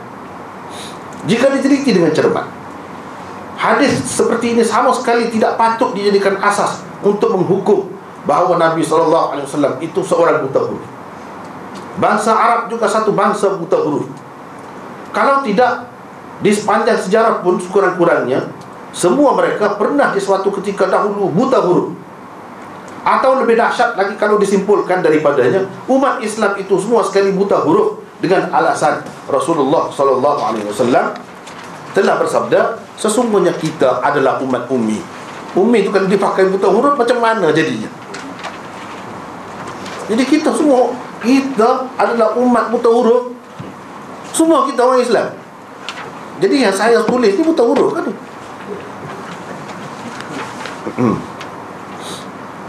Kita tidak pandai menulis dan mengira. Siapa kita itu? Kita tu siapa yang disebut dalam hadis itu? Umat Islam. Kerana Nabi SAW tidak bersabda kita orang-orang Mekah atau kita orang-orang Arab. Kalau tengok dari satu sudut, maksudnya kita tu umat Islam. Jadi betul kalau begitu? Semua buta huruf? Semua ini tidak benar, bersaksikan mata kepala kita sendiri. Hadis Ibnu Umar itu tidak patut dijadikan sebagai penentu dalam perkara ini bagi penulis kerana beberapa sebab berikut. Yang pertama, walaupun ia sahih, ia hanya hadis ahad yang layak diletakkan di tempat yang sewajar dengannya. Tidak wajar kita menjadikannya sebagai penentu dan penghukum kepada Al-Quran yang mutawatir. Ini yang mutawatir, yang ahad nak lawan dengan mutawatir. Mana boleh? Al-Quran yang mutawatir tidak seharusnya ditundukkan kepada hadis seperti ini. Lihatlah riwayat mana sekalipun, anda akan mendapati Al-Aswad bin Yazid bin Qais adalah madarnya yang dipaksi. Pergi ke mana? Tengok dalam kitab mana. Dia yang meriwayatkan hadis, satu-satunya perawi. Sebab itu dipanggil ahad. Anda tidak akan temui orang lain selain beliau meriwayatkan hadis ini di dalam kitab-kitab hadis yang sahih. Dia mengambil hadis ini hanya daripada Sa'id bin Amr. Sa'id bin Amr pula hanya mengambilnya daripada Ibnu Umar. Itulah sebabnya hadis ini dikatakan ahad. Lihat misalnya beberapa isnad di bawah ini bersama-sama hadisnya. Cuba tengok. Ni yang saya gariskan di bawah tu. Yang teks Arab itu. Semua sama. Ini adalah riwayat Bukhari. Ini riwayat Muslim. Saya sebut semua. Semuanya ada orang kata, bukan orang lain. Inilah yang dikatakan hadis ahad. Dia tak boleh nak lawan Quran sampai habis. Perkataan ummi dalam Quran itu kita nak sesuaikan dengan yang ini. Tak boleh. Tak boleh. Dia akan pincang lah jadi. Kemudian hari pincang. Bingung jadi. Itu kita tak perlu baca dah. Tengok sendiri. Saya gariskan di bawah dia hadis itu. Yang kedua, hadis Ibnu Umar ini mubham. Mengikut kaedah hadis, mubham, yang samar dan tidak muhkam, yang tidak terang dan tegas maksudnya. Kerana tidak jelas siapakah yang dimaksudkan oleh Rasulullah sebagai umat di dalam sabdanya itu. Tak jelas siapa. Semua umat Islamkah? Semua orang-orang Arabkah? Semua orang-orang Arab di zaman beliaukah? Atau siapa sebenarnya umat itu? Siapa? Tak jelas.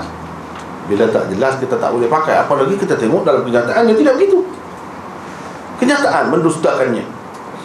Kalau kita nak pakai dengan makna ini, makna ini, mana-mana satu.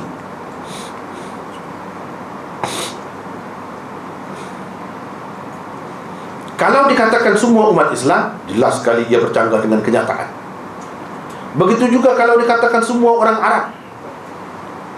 Kalau dikatakan semua orang-orang Arab di zaman beliau, juga tidak masuk akal. Kerana di zaman jahiliyah lagi sudah ramai orang yang tahu membaca dan menulis. Kalau tidak, apakah artinya menggantungkan syair-syair terpilih di pekarangan Kaabah? Untuk apa? Kalaulah orang-orang Arab di zaman jahiliyah itu buta huruf semuanya, untuk apakah as-sab'ul mu'allaqah? Ini kumpulan syair-syair yang terpilih zaman jahiliyah dan lain-lain digantungkan. Siapa akan membacanya dan menilainya sekiranya mereka semuanya adalah atau kebanyakannya buta huruf? Siapa nak baca? Gantung buat apa? Ini bukan zaman Rasulullah, zaman jahiliyah lagi. Sepatutnya semakin kemudian semakin maju. Ibnu Faris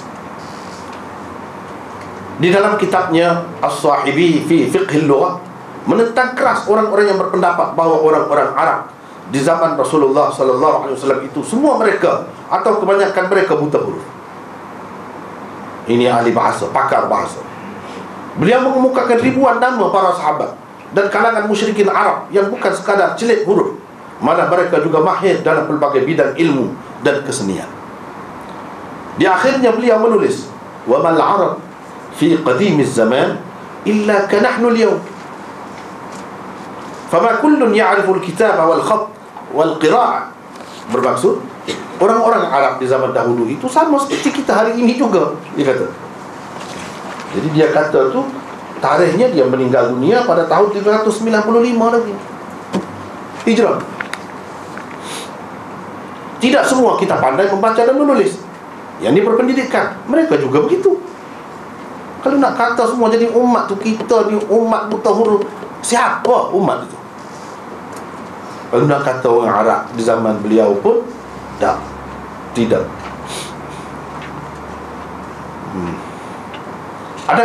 Yang ketiga, adakah dengan sebab Nabi SAW bersabda, sesungguhnya kita adalah umat ummi, kita tidak pandai menulis dan mengira, anda patut terus menyimpulkan baginda SAW juga seorang buta huruf dan buta angka. Dia kata kita.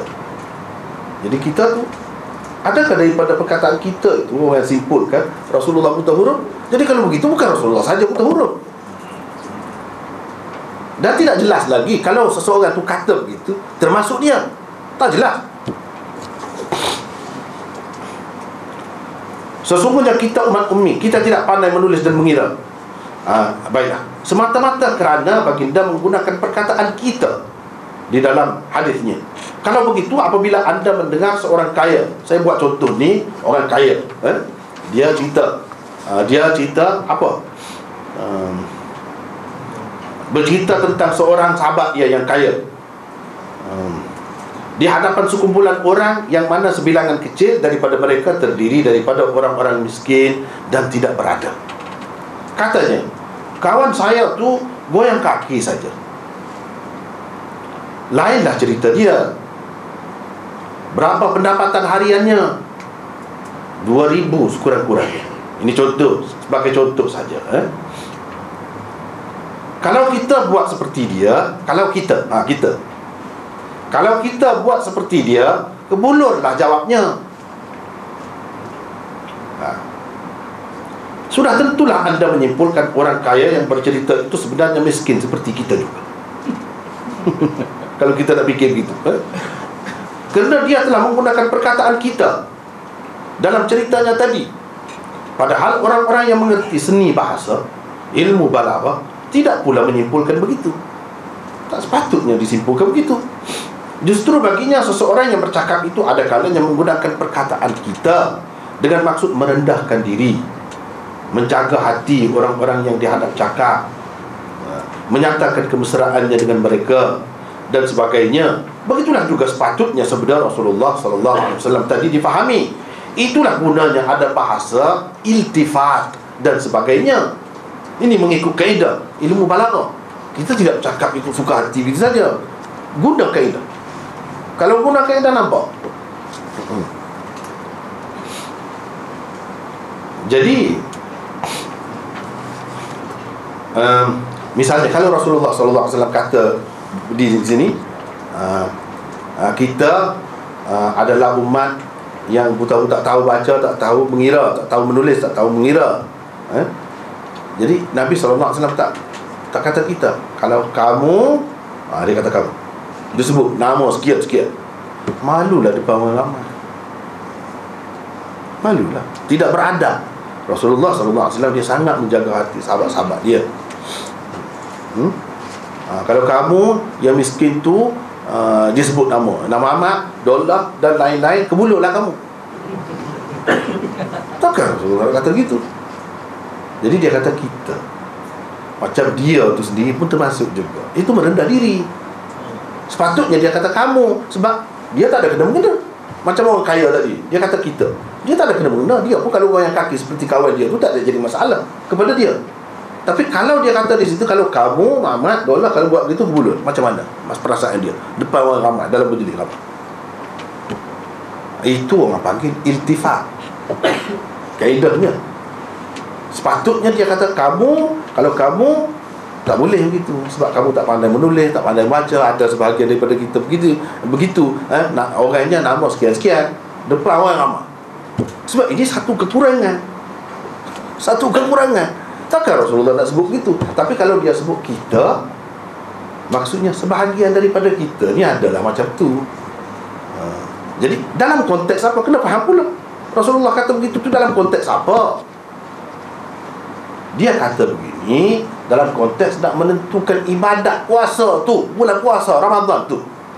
Nak ceritanya kamu tak perlu jadi ahli matematik, kamu tak perlu jadi ahli falak untuk beribadat puasa ni, tak payah. Kamu tengok anak bulan saja. Kalau cukup 30 hari itu 1 bulan. Mudah. Siapa saja yang buta huruf pun boleh ikuti, tidak jadi susah. Tak perlu pergi rujuk pada mana-mana pejabat. Nak menentukan hari, tengok sendiri. Ada kalanya 30 hari, ada kalanya 29 hari. Itu saja. Nak ceritanya ibadat dalam Islam mudah. Kita tak perlu tunggu peristihadat daripada mana-mana. Tak perlu. Tengok sini. Itu dia nak cerita sini konteksnya. Tak perlu pandai. Perlu tahu perlu celik huruf kau nak tengok anak bulan. Tak perlu. Tengok mata. Begitu. Itu konteksnya. Bukan dia nak cerita semua perkara, tak perlu ilmu falak, tak perlu orang yang mahir dalam matematik. Bukan itu nak cerita. Sebab itu kita kena tengok konteksnya. Ini dibawa untuk semua. Bercelarulah jadinya. Bercelaru. Itu tentang boleh menulis ke tidak. Jadi sini tidak menunjukkan Rasulullah SAW itu tak tahu baca, tak tahu menulis. Bukan begitu, tak boleh disimpulkan begitu. Nyaya. Lepas tu tak tahu mengira pula. Betul ke Rasulullah SAW tak tahu mengira? Kalau berdasarkan hadis tadi, kalau kita katakan umat semua Arab tak tahu mengira. Sedangkan kalau kita belajar matematik, dia ada kaedah dia sendiri nak mengira. Orang Arab majunya, kita pun belajar daripada dia. Kaedah mengira ni guna tangan saja. Dia tahu mengira. Jadi siapa kita tu, umat tu siapa? Umat Islam. Kita sama mana ahli matematik, sampai PhD belajar matematik. Jadi tak ada kena-mengena ni. Apa maksud? Maksudnya dalam konteks tadi saja, kamu tak perlu jadi ahli matematik, jadi ahli ilmu falak untuk menentukan bulan. Sebab puasa apa ni dia berdasarkan bulan. Tengok ada bulan saja. Lepas tu kira dah berapa hari dah. Mudah. Dikatakan Rasulullah SAW tidak tahu mengira, tidak tahu mengira pula.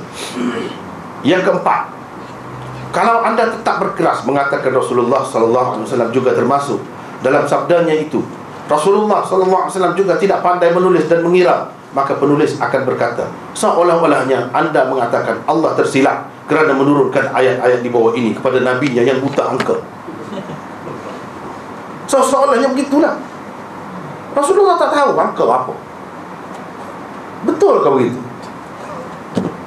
Kerana hadis tadi tak boleh, kita tak boleh hukum Quran dengan hadis yang tahapnya itu saja dan maknanya tak jelas. Cuba tengok, saya kemukakan banyaklah contoh di sini.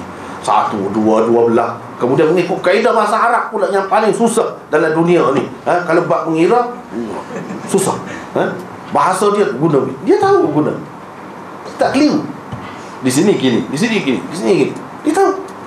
Takkan buta angka macam tu. Ini saya kemukakan qul huwallahu ahad, ihda ta'ifatain. Itu saya kemukakan. Cuba tengok di situ.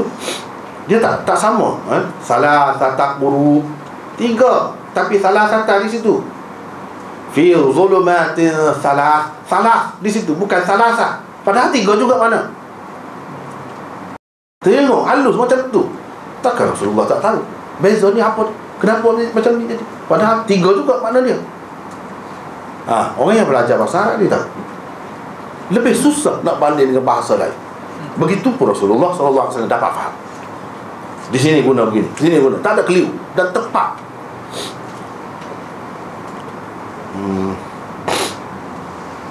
Semua ada angka, semua ada.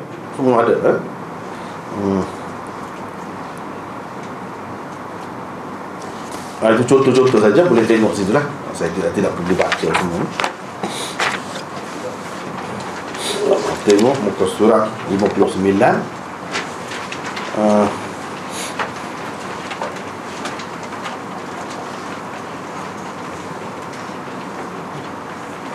Di tengah tu, dan banyak lagi yang lain-lain tentang bilangan dan angka di dalam Al-Quran. Cuba fikir. Bagaimana kalau Nabi SAW itu memang buta angka? Atas dasar dalam hadis tadi, la nahsubu, kita tak tahu mengira. Ini buta angka lah. Dan tidak tahu mengira. Apakah dia memahami apa itu bilangan ganda, pecahan, bilangan bulat, bilangan puluhan, ratusan, ribuan dan sebagainya? Dia tahu ke beza? Bagaimana pula dia akan melaksanakan pembahagian pesaka kalau dia tidak tahu apa itu 1/8, 1/4, 2/3? Macam mana? Sebab itu kita kata seseolahnya anda mengira Allah SWT tersalah pilih Rasul yang buta angka. Sebabnya dia nak buat macam mana kalau macam ni? Perintah Allah dalam Quran. Penggunaan bilangan dalam bahasa Arab lebih rumit berbanding bahasa-bahasa lain kerana ia mengambil kira muzakkar dan muannasnya sesuatu yang dibilang. Fahamkah agaknya seorang buta huruf dan buta angka tentang perbezaan pada bilangan yang digunanya semata-mata kerana berbezanya apa yang dibilang dari segi jantina? Jika dikatakan maksud Nabi SAW dengan sabdanya itu bukanlah menafikan langsung kebolehan menulis, dan mengira beliau sendiri serta umatnya.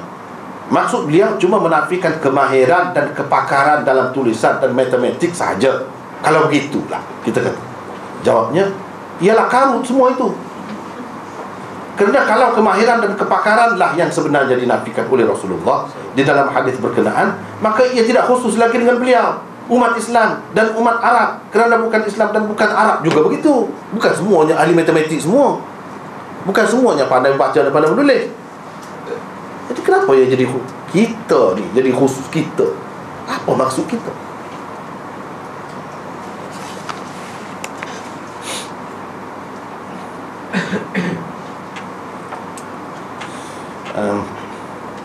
Yang kelima, bagi penulis hadis riwayat Ibnu Umar itu tidaklah disabdakan oleh Rasulullah sallallahu alaihi wasallam untuk mensabitkan kebuta hurufan dan kebuta angkaan beliau sendiri, atau kebuta hurufan dan kebuta angkaan umatnya semua sekali. Ia disabdakan beliau sallallahu alaihi wasallam hanya dalam konteks tertentu dan melibatkan segelintir umatnya sahaja. Ditinjau dari sudut ilmu balaghah, dapatlah dikatakan Rasulullah sallallahu alaihi wasallam sebenarnya telah menggunakan majaz mursal. Majaz mursal dalam sabdanya itu. Baginda sallallahu alaihi wasallam menyebutkan umat. Pada zahirnya ia merangkumi semua umat. Tetapi hakikat yang dimaksudkan beliau sallallahu alaihi wasallam ialah sebahagian atau segelintir daripada umatnya. Kaedah majaz mursal yang digunakan di sini ialah yang disebut adalah semua, yakni keseluruhan sesuatu, tetapi yang dimaksudkan adalah sebahagian daripadanya, yakni min bab itlaqil kull wa iradatil juz'i. Kita selalu dengar orang berkata, saya telah baca Al-Quran pagi. Kalau anda menganggap dia telah membaca Al-Quran semua sekali dari awal hingga ke akhirnya, itu menunjukkan anda memang seorang yang betul-betul. Tidak salah dia berkata begitu, sedangkan maksudnya ialah membaca satu juzuk Al-Quran atau beberapa surah daripadanya. Ini berarti orang itu telah menggunakan kaedah majaz mursal tadi, mungkin tanpa disedarinya. Cuma kita tak tahu apa termasuk dalam kaedah apa macam ni. Saya telah masakkan nasi dapur, saya makan dah. Jadi makan semua dalam periuk nasi. Sebab nasi yang dimasak semua sekali kan. Tapi kalau kawan tu kata, dia kata saya makan dah nasi itu, makannya maksud sepinggan. Betul ke tidak? Betul. Tidak salah, dia bukan berdusta. Sama juga Rasulullah sebut umat di sini, tapi bukan maksudnya semua umat. Ada segelintir, tapi dia merendah diri, dia untuk mesra dengan mereka supaya tidak terkilat. Dia tak sebut. Dia tak kata kamu yang buta huruf. Dia tak kata begitu. Sebab Rasulullah seorang yang beradab, sopan santun. Jadi dia sesoalan yang masuk dia juga, padahal dia tidak termasuk. Tak jelas. Tak jelas. Konteks hadis Rasulullah SAW yang diriwayatkan oleh Ibnu Umar di atas ialah melaksanakan ibadat puasa, sembahyang dan sebagainya dalam Islam tidak sukar. Ia dapat dilaksanakan dengan baik oleh sesiapa sahaja yang hendak melakukannya. Seorang buta huruf dan buta angka sekalipun dapat melaksanakannya tanpa tahu membaca, menulis dan mengira. Pendek kata umat Islam tidak perlu pandai ilmu falak dan ilmu hay'ah atau untuk melaksanakan ibadat kepada Allah. Untuk mengetahui masa sembahyang, mereka hanya perlu melihat pergerakan matahari. Kalau sudah tergelincir matahari, masuklah waktu zuhur. Apabila terbenam matahari, masuklah pula waktu maghrib. Dan begitulah seterusnya. Untuk mengetahui hari dan bulan, lihat saja perjalanan bulan di langit. Dari 1 hari bulan hingga ke 30 hari bulan, atau 29 hari bulan. Semua orang dapat melihatnya. Tua, muda, lelaki, perempuan, jahil, alim, buta huruf, jelek huruf, buta angka, jelek angka, merdeka, sahaya, miskin, kaya dan lain-lain. Semuanya nampak bulan. Semuanya nampak bulan kan?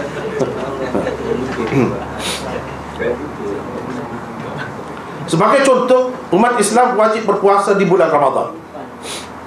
1 bulan ada kalanya terdiri daripada 29 hari. Ada kalanya pula terdiri daripada 30 hari. Mereka tidak perlu bergantung kepada ahli falak, ahli matematik dan sastrawan dalam menentukan masa dan waktu mereka beribadat. Khususnya puasa. Mereka sendiri dapat menentukannya berdasarkan panduan mudah yang diberikan oleh Rasulullah sallallahu alaihi wasallam itu. Bagi penulis, inilah sebenarnya maksud Rasulullah sallallahu alaihi wasallam di sebalik sabda beliau, inna ummatun ummiyatun la naktubu wa la nahsub asyhru hakadha wa hakadha, yani marratan 29 wa marratan 30. Bermaksud sesungguhnya kita adalah umat ummi. Kita tidak pandai menulis dan mengira bulan itu begini-begini. Maksud beliau ialah kadang-kadang 29 hari, kadang-kadang pula 30 hari. Melalui sabda ini, Rasulullah SAW seolah-olahnya menyatakan satu hakikat dan realiti yang tidak dapat dinafikan, bahawa tentu ada di kalangan umat Islam yang jumlahnya sebesar ini segolongan atau segelintir orang yang tidak tahu membaca, menulis dan mengira. Tetapi mereka juga tidak akan mengalami kesukaran dalam melaksanakan ibadat yang dituntut agama lantaran mudah dan sederhananya ajaran Islam itu. Orang-orang yang buta huruf dan buta angka juga dapat mengetahui dan menentukan bila bulan puasa bermula dan berakhir misalnya, semata-mata berpandukan sabda Rasulullah sallallahu alaihi wasallam itu. Ia sama sekali tidak bermaksud menganjurkan umat Islam agar selesa dalam keadaan buta huruf dan buta angka. Tidak juga ia menafikan kepentingan ilmu falak, hayat, matematik, kesusastraan dan lain-lain dalam kehidupan umat Islam. Ilmu-ilmu itu tetap diperlukan oleh semua manusia, tidak kira apa bangsa dan agamanya. Itulah perbahasannya. Jadi secara ringkas saya sebut dengan cepat-cepat, rasanya sudah boleh hadam. Kalau nak sebut banyak lagi. Kalau nak buat buku boleh. Dan bagi saya, ini kerana buta huruf, sahabat buta huruf, umat buta huruf ni, di zaman Rasulullah SAW Quran ini tidak ditulis, tak ada buku. Ini besar masalahnya. Tak ada. Yang tulis berselera. Ada di tulang belikat unta. Ada di batu-batu tulis. Ada di tembikar-tembikar, ada macam-macam, kulit binatang. Berselera Quran. Cuba fikir. Sedangkan hadis sudah ada terkumpul. Abdullah bin Amr bin Al-As sudah tulis As-Sahifatus Sadiqah. Bagaimana hadis boleh kumpul dalam sebuah buku, hadis Quran tidak?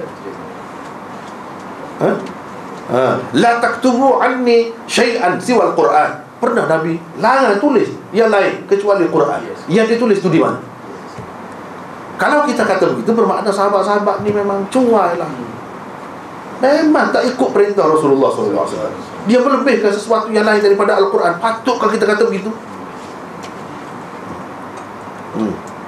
Sedangkan dalam hadis dia kata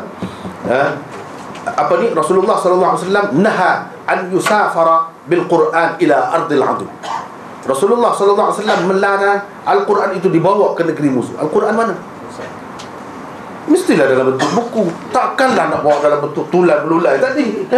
Berapa lori nak bawa sebuah Quran? Berapa unta kalau zaman dulu? Tak bernasab. Mesti sudah ada. Dan itu boleh dikatakan setiap buah rumah. Tetapi yang kita duduk faham, baru ditulis zaman Sayyidina Uthman. Cuba fikir. Jadi dalam masa tu ada pula dalam hadis tu khilaf. Ini cari tak ada. Jumpa dengan satu orang sahabat saja ada dengan dia. Laqad ja'akum rasulun min anfusikum dan seterusnya. Itu ada dengan dia saja. Yang lain tidak ada. Beginikah yang dikatakan Quran yang mutawatir? Seorang saja ada. Mutawatir. Macam tu. Ini bahaya sebenarnya. Lepas tu setelah zaman Sayyidina Uthman, siasat-siasat ada pula minal mu'minina rijalun sadaqu ma'ahadullah alaih. Itu pula yang tidak ditemui. Cari-cari ada pada yang tadi juga. Khuzaimah bin Thabit. Jadi apa makna daripada zaman Abu Bakar kepada zaman Sayyidina Uthman itu minal mu'minina rijalun sadaqu ada ke tidak dalam Quran? Itu masalahnya. Ada ke tidak? Kalau ada, kenapa dia tak bagi daripada dulu lagi? Kenapa zaman Sayyidina Uthman bila kumpul tu baru timbul masalah? Jadi orang yang baca Quran sebelum itu cukup ke tidak? Lengkap ke tidak? Ini masalah. Sebab itu bagi saya sudah ada sebenarnya dalam Bukhari ini pun bahagian itu saya sudah bincang bahawa Quran di zaman Rasulullah SAW sudah terkumpul dalam bentuk buku. Orang kata, macam mana nak tulis dalam bentuk buku? Dia kertas tak ada.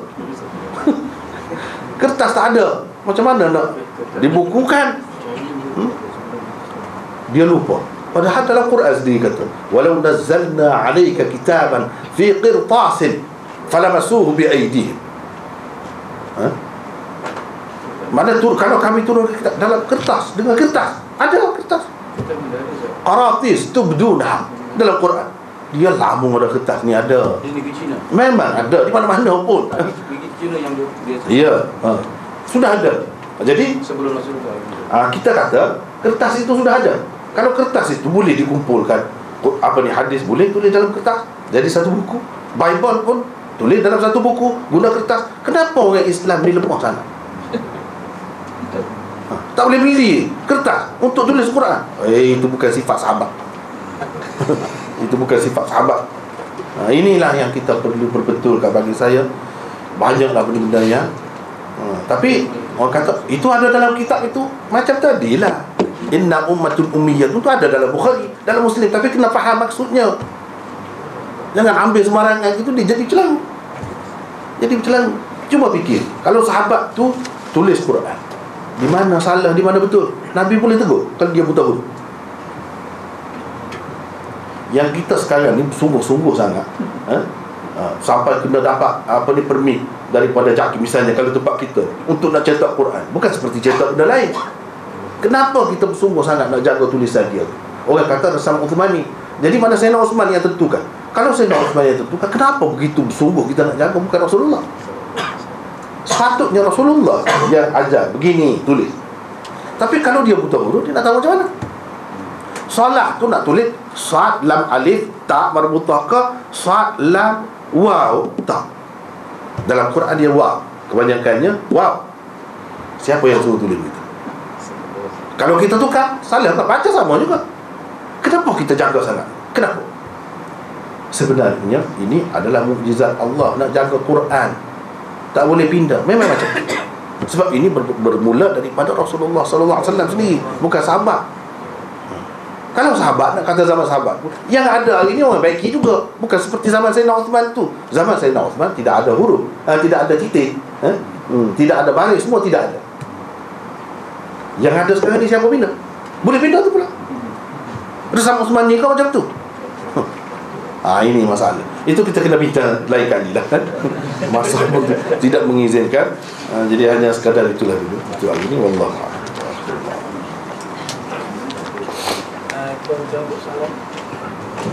Ada soalan? Dua soalan ya.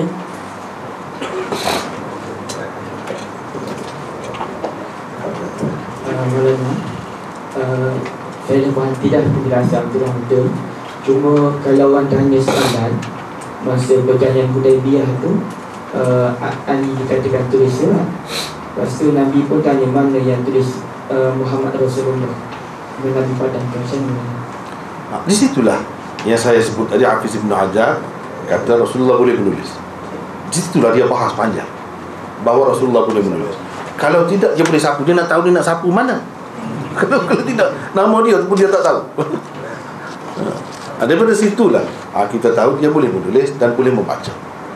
Jadi soal kata mana tu dia kertas pun tak tahu di mana nak tengok mana. Bila dia tengok dia tahulah, sapulah. Ali tak mau sapu sini. Tak mau sapu. Dia ambil sapu. Itulah salah satu buktinya bagi Hafiz Ibn Hajar bahawa dia boleh membaca, boleh menulis.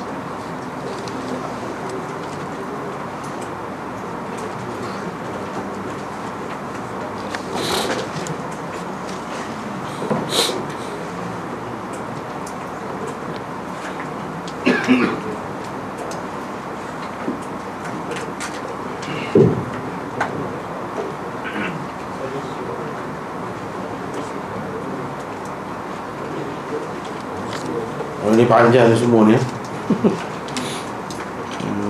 Sebenarnya apakah kedudukan datuk nenek moyang Nabi SAW? Panjang.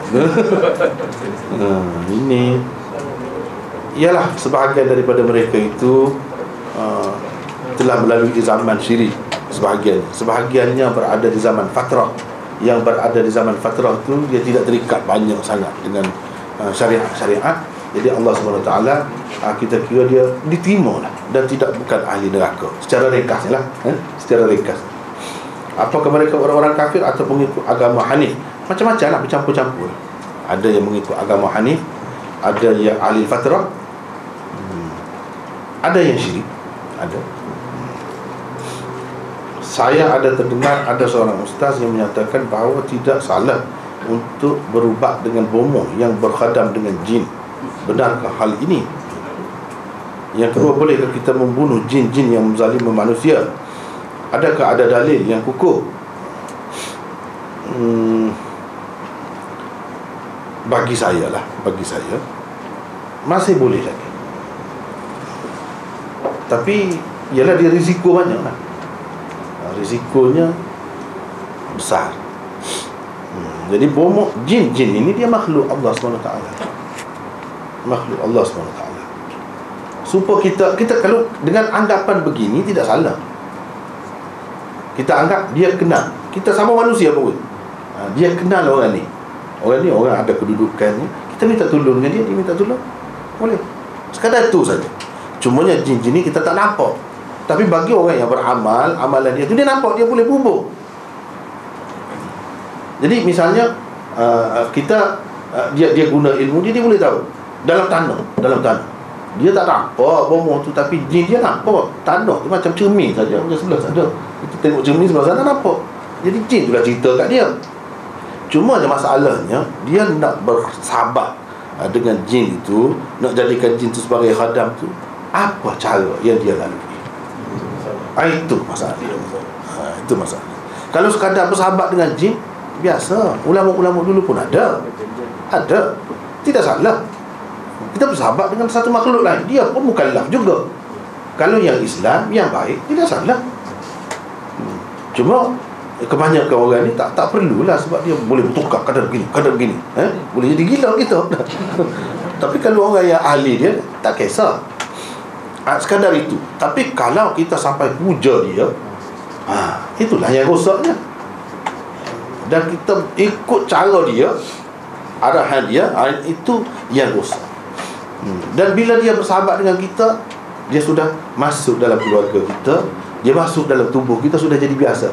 Jadi biasa, mudah nak keluar masuk, mudah. Dekat nak mati dia masuk, dia pun tak boleh mengucap. Dia tak faham, dah sudah berebut dah dengan diri kita. Syekh masuk. Jadi itu masalah. Dalam dia nak dapat sesuatu keistimewaan tu, macam mana cara? Itu. Kemudian jin tu pula ada yang kafir, ada yang Islam. Kalau Islam sekalipun semua manusia lah.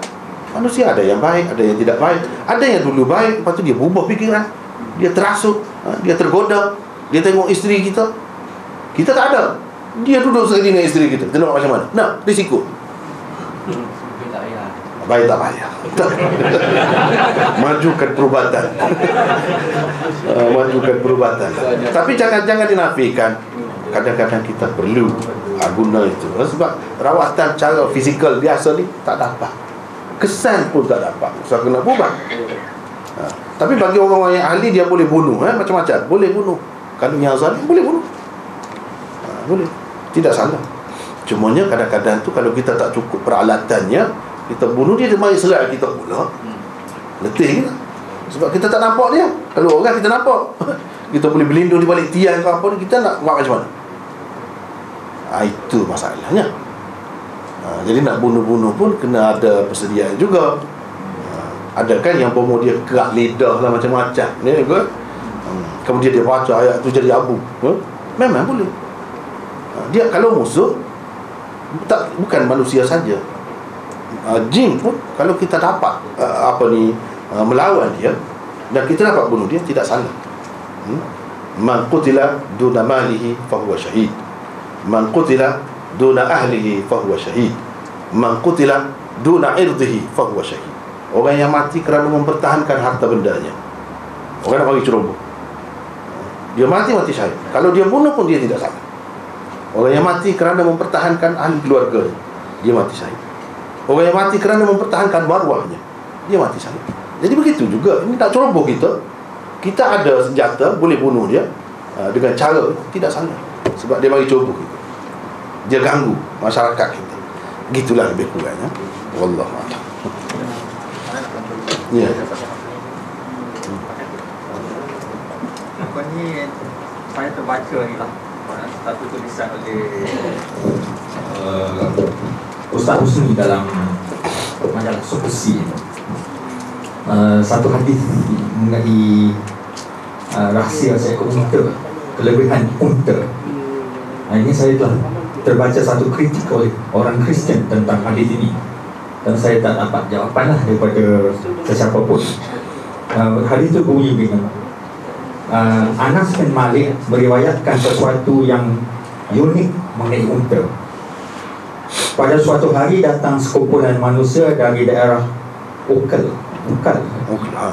bertemu Rasulullah SAW dan memeluk Islam. Akan tetapi cuaca Madinah kurang sesuai buat mereka, lalu mereka jatuh sakit. Lantas Nabi mengarahkan mereka mencari unta yang diserahkan sebagai zakat dan menasihati mereka untuk minum susu dan air kencing. Setelah itu mereka sihat, namun mereka murtad. Kemudian mereka membunuh penjaga unta tersebut dan melarikan unta bersama mereka. Rasulullah mengutuskan beberapa sahabat untuk menjejaki mereka. Setelah ditangkap, tangan dan kaki mereka dipotong dan mata mereka dikorek sebagai kisos kerana mereka mengorek mata penjaga unta itu. Mereka dibiarkan dalam keadaan begitu diharap sehingga mati. Ini hadis ini riwayat Bukhari dan Muslim. Boleh mana komen tentang ini? Apa yang dia tak dapat terima tu apa? Poin yang najis itu. Oh, air dari kencing sudut itu. Ya, air kencing dari sudut itu ya. Ya. Baru ni ada yang tanya macam mana ubat yang ada alkohol. Sini katanya, ke di mana? Saya tak apa. Atas dasar hadis inilah setengah-setengah ulama mengatakan kalau dalam ubat itu bercampur dengan najis, dia boleh. Sebab Nabi SAW suruh minum susu unta dan kencing dia. Kalau benda itu boleh menjadi ubat kepada kita, seperti ubat-ubat sekarang ni, orang farmasi dia campur alkohol, campur drug, macam-macam tu, tapi itu boleh merawat. Setakat yang ada, sekurang-kurangnya setakat yang ada itu yang meluah, kita boleh guna. Berdasarkan hadis itulah dalilnya. Jadi itu sebenarnya menguntungkan, tak ada jadi masalah. Apa masalah? Itu bagi orang yang berpendapat najis unta itu najis. Tapi kalau mengikut Imam Bukhari dan ramai lagi, Imam Malik apa semua tu, binatang yang halal dimakan, kencingnya najisnya tidak najis. Tidak najis. Jadi tak ada masalah. Apalagi dia dapat menyembuhkan, memang sembuh. Sebab itu ulama apa ni, doktor-doktor perubatan dalam perubatan Yunani memang dia sebut. Ibnu Sina apa sebut? Ini rawatan untuk sakit busuk. Memang baik. Apa ni, air kencing unta dan duduk di kawasan unta tu, hidup bau dia, suasana dia itu baik. Susu dia pun baik. Dan kepada orang yang lelah, Ibnu Sina kata air kencing himar pun baik. Dan dia duduk dalam suasana himar itu pun baik. Ini berdasarkan tidak ada apa. Jadi atas dasar itulah kalau ubat tu campur alkohol dan sebagainya, kita kata boleh tu. Ada ulama yang kata boleh walaupun najis. Macam itu dalilnya. Allah. Dia pada semua sekali saja punya kita. Saya ingin kita bersama pada dia tentang harga lagi. Jadi menulis mengatakan ucapan terima kasih kepada ulama dan juga semua kritik yang disebut pada hari ini. Bagi ada kesempatan dan satu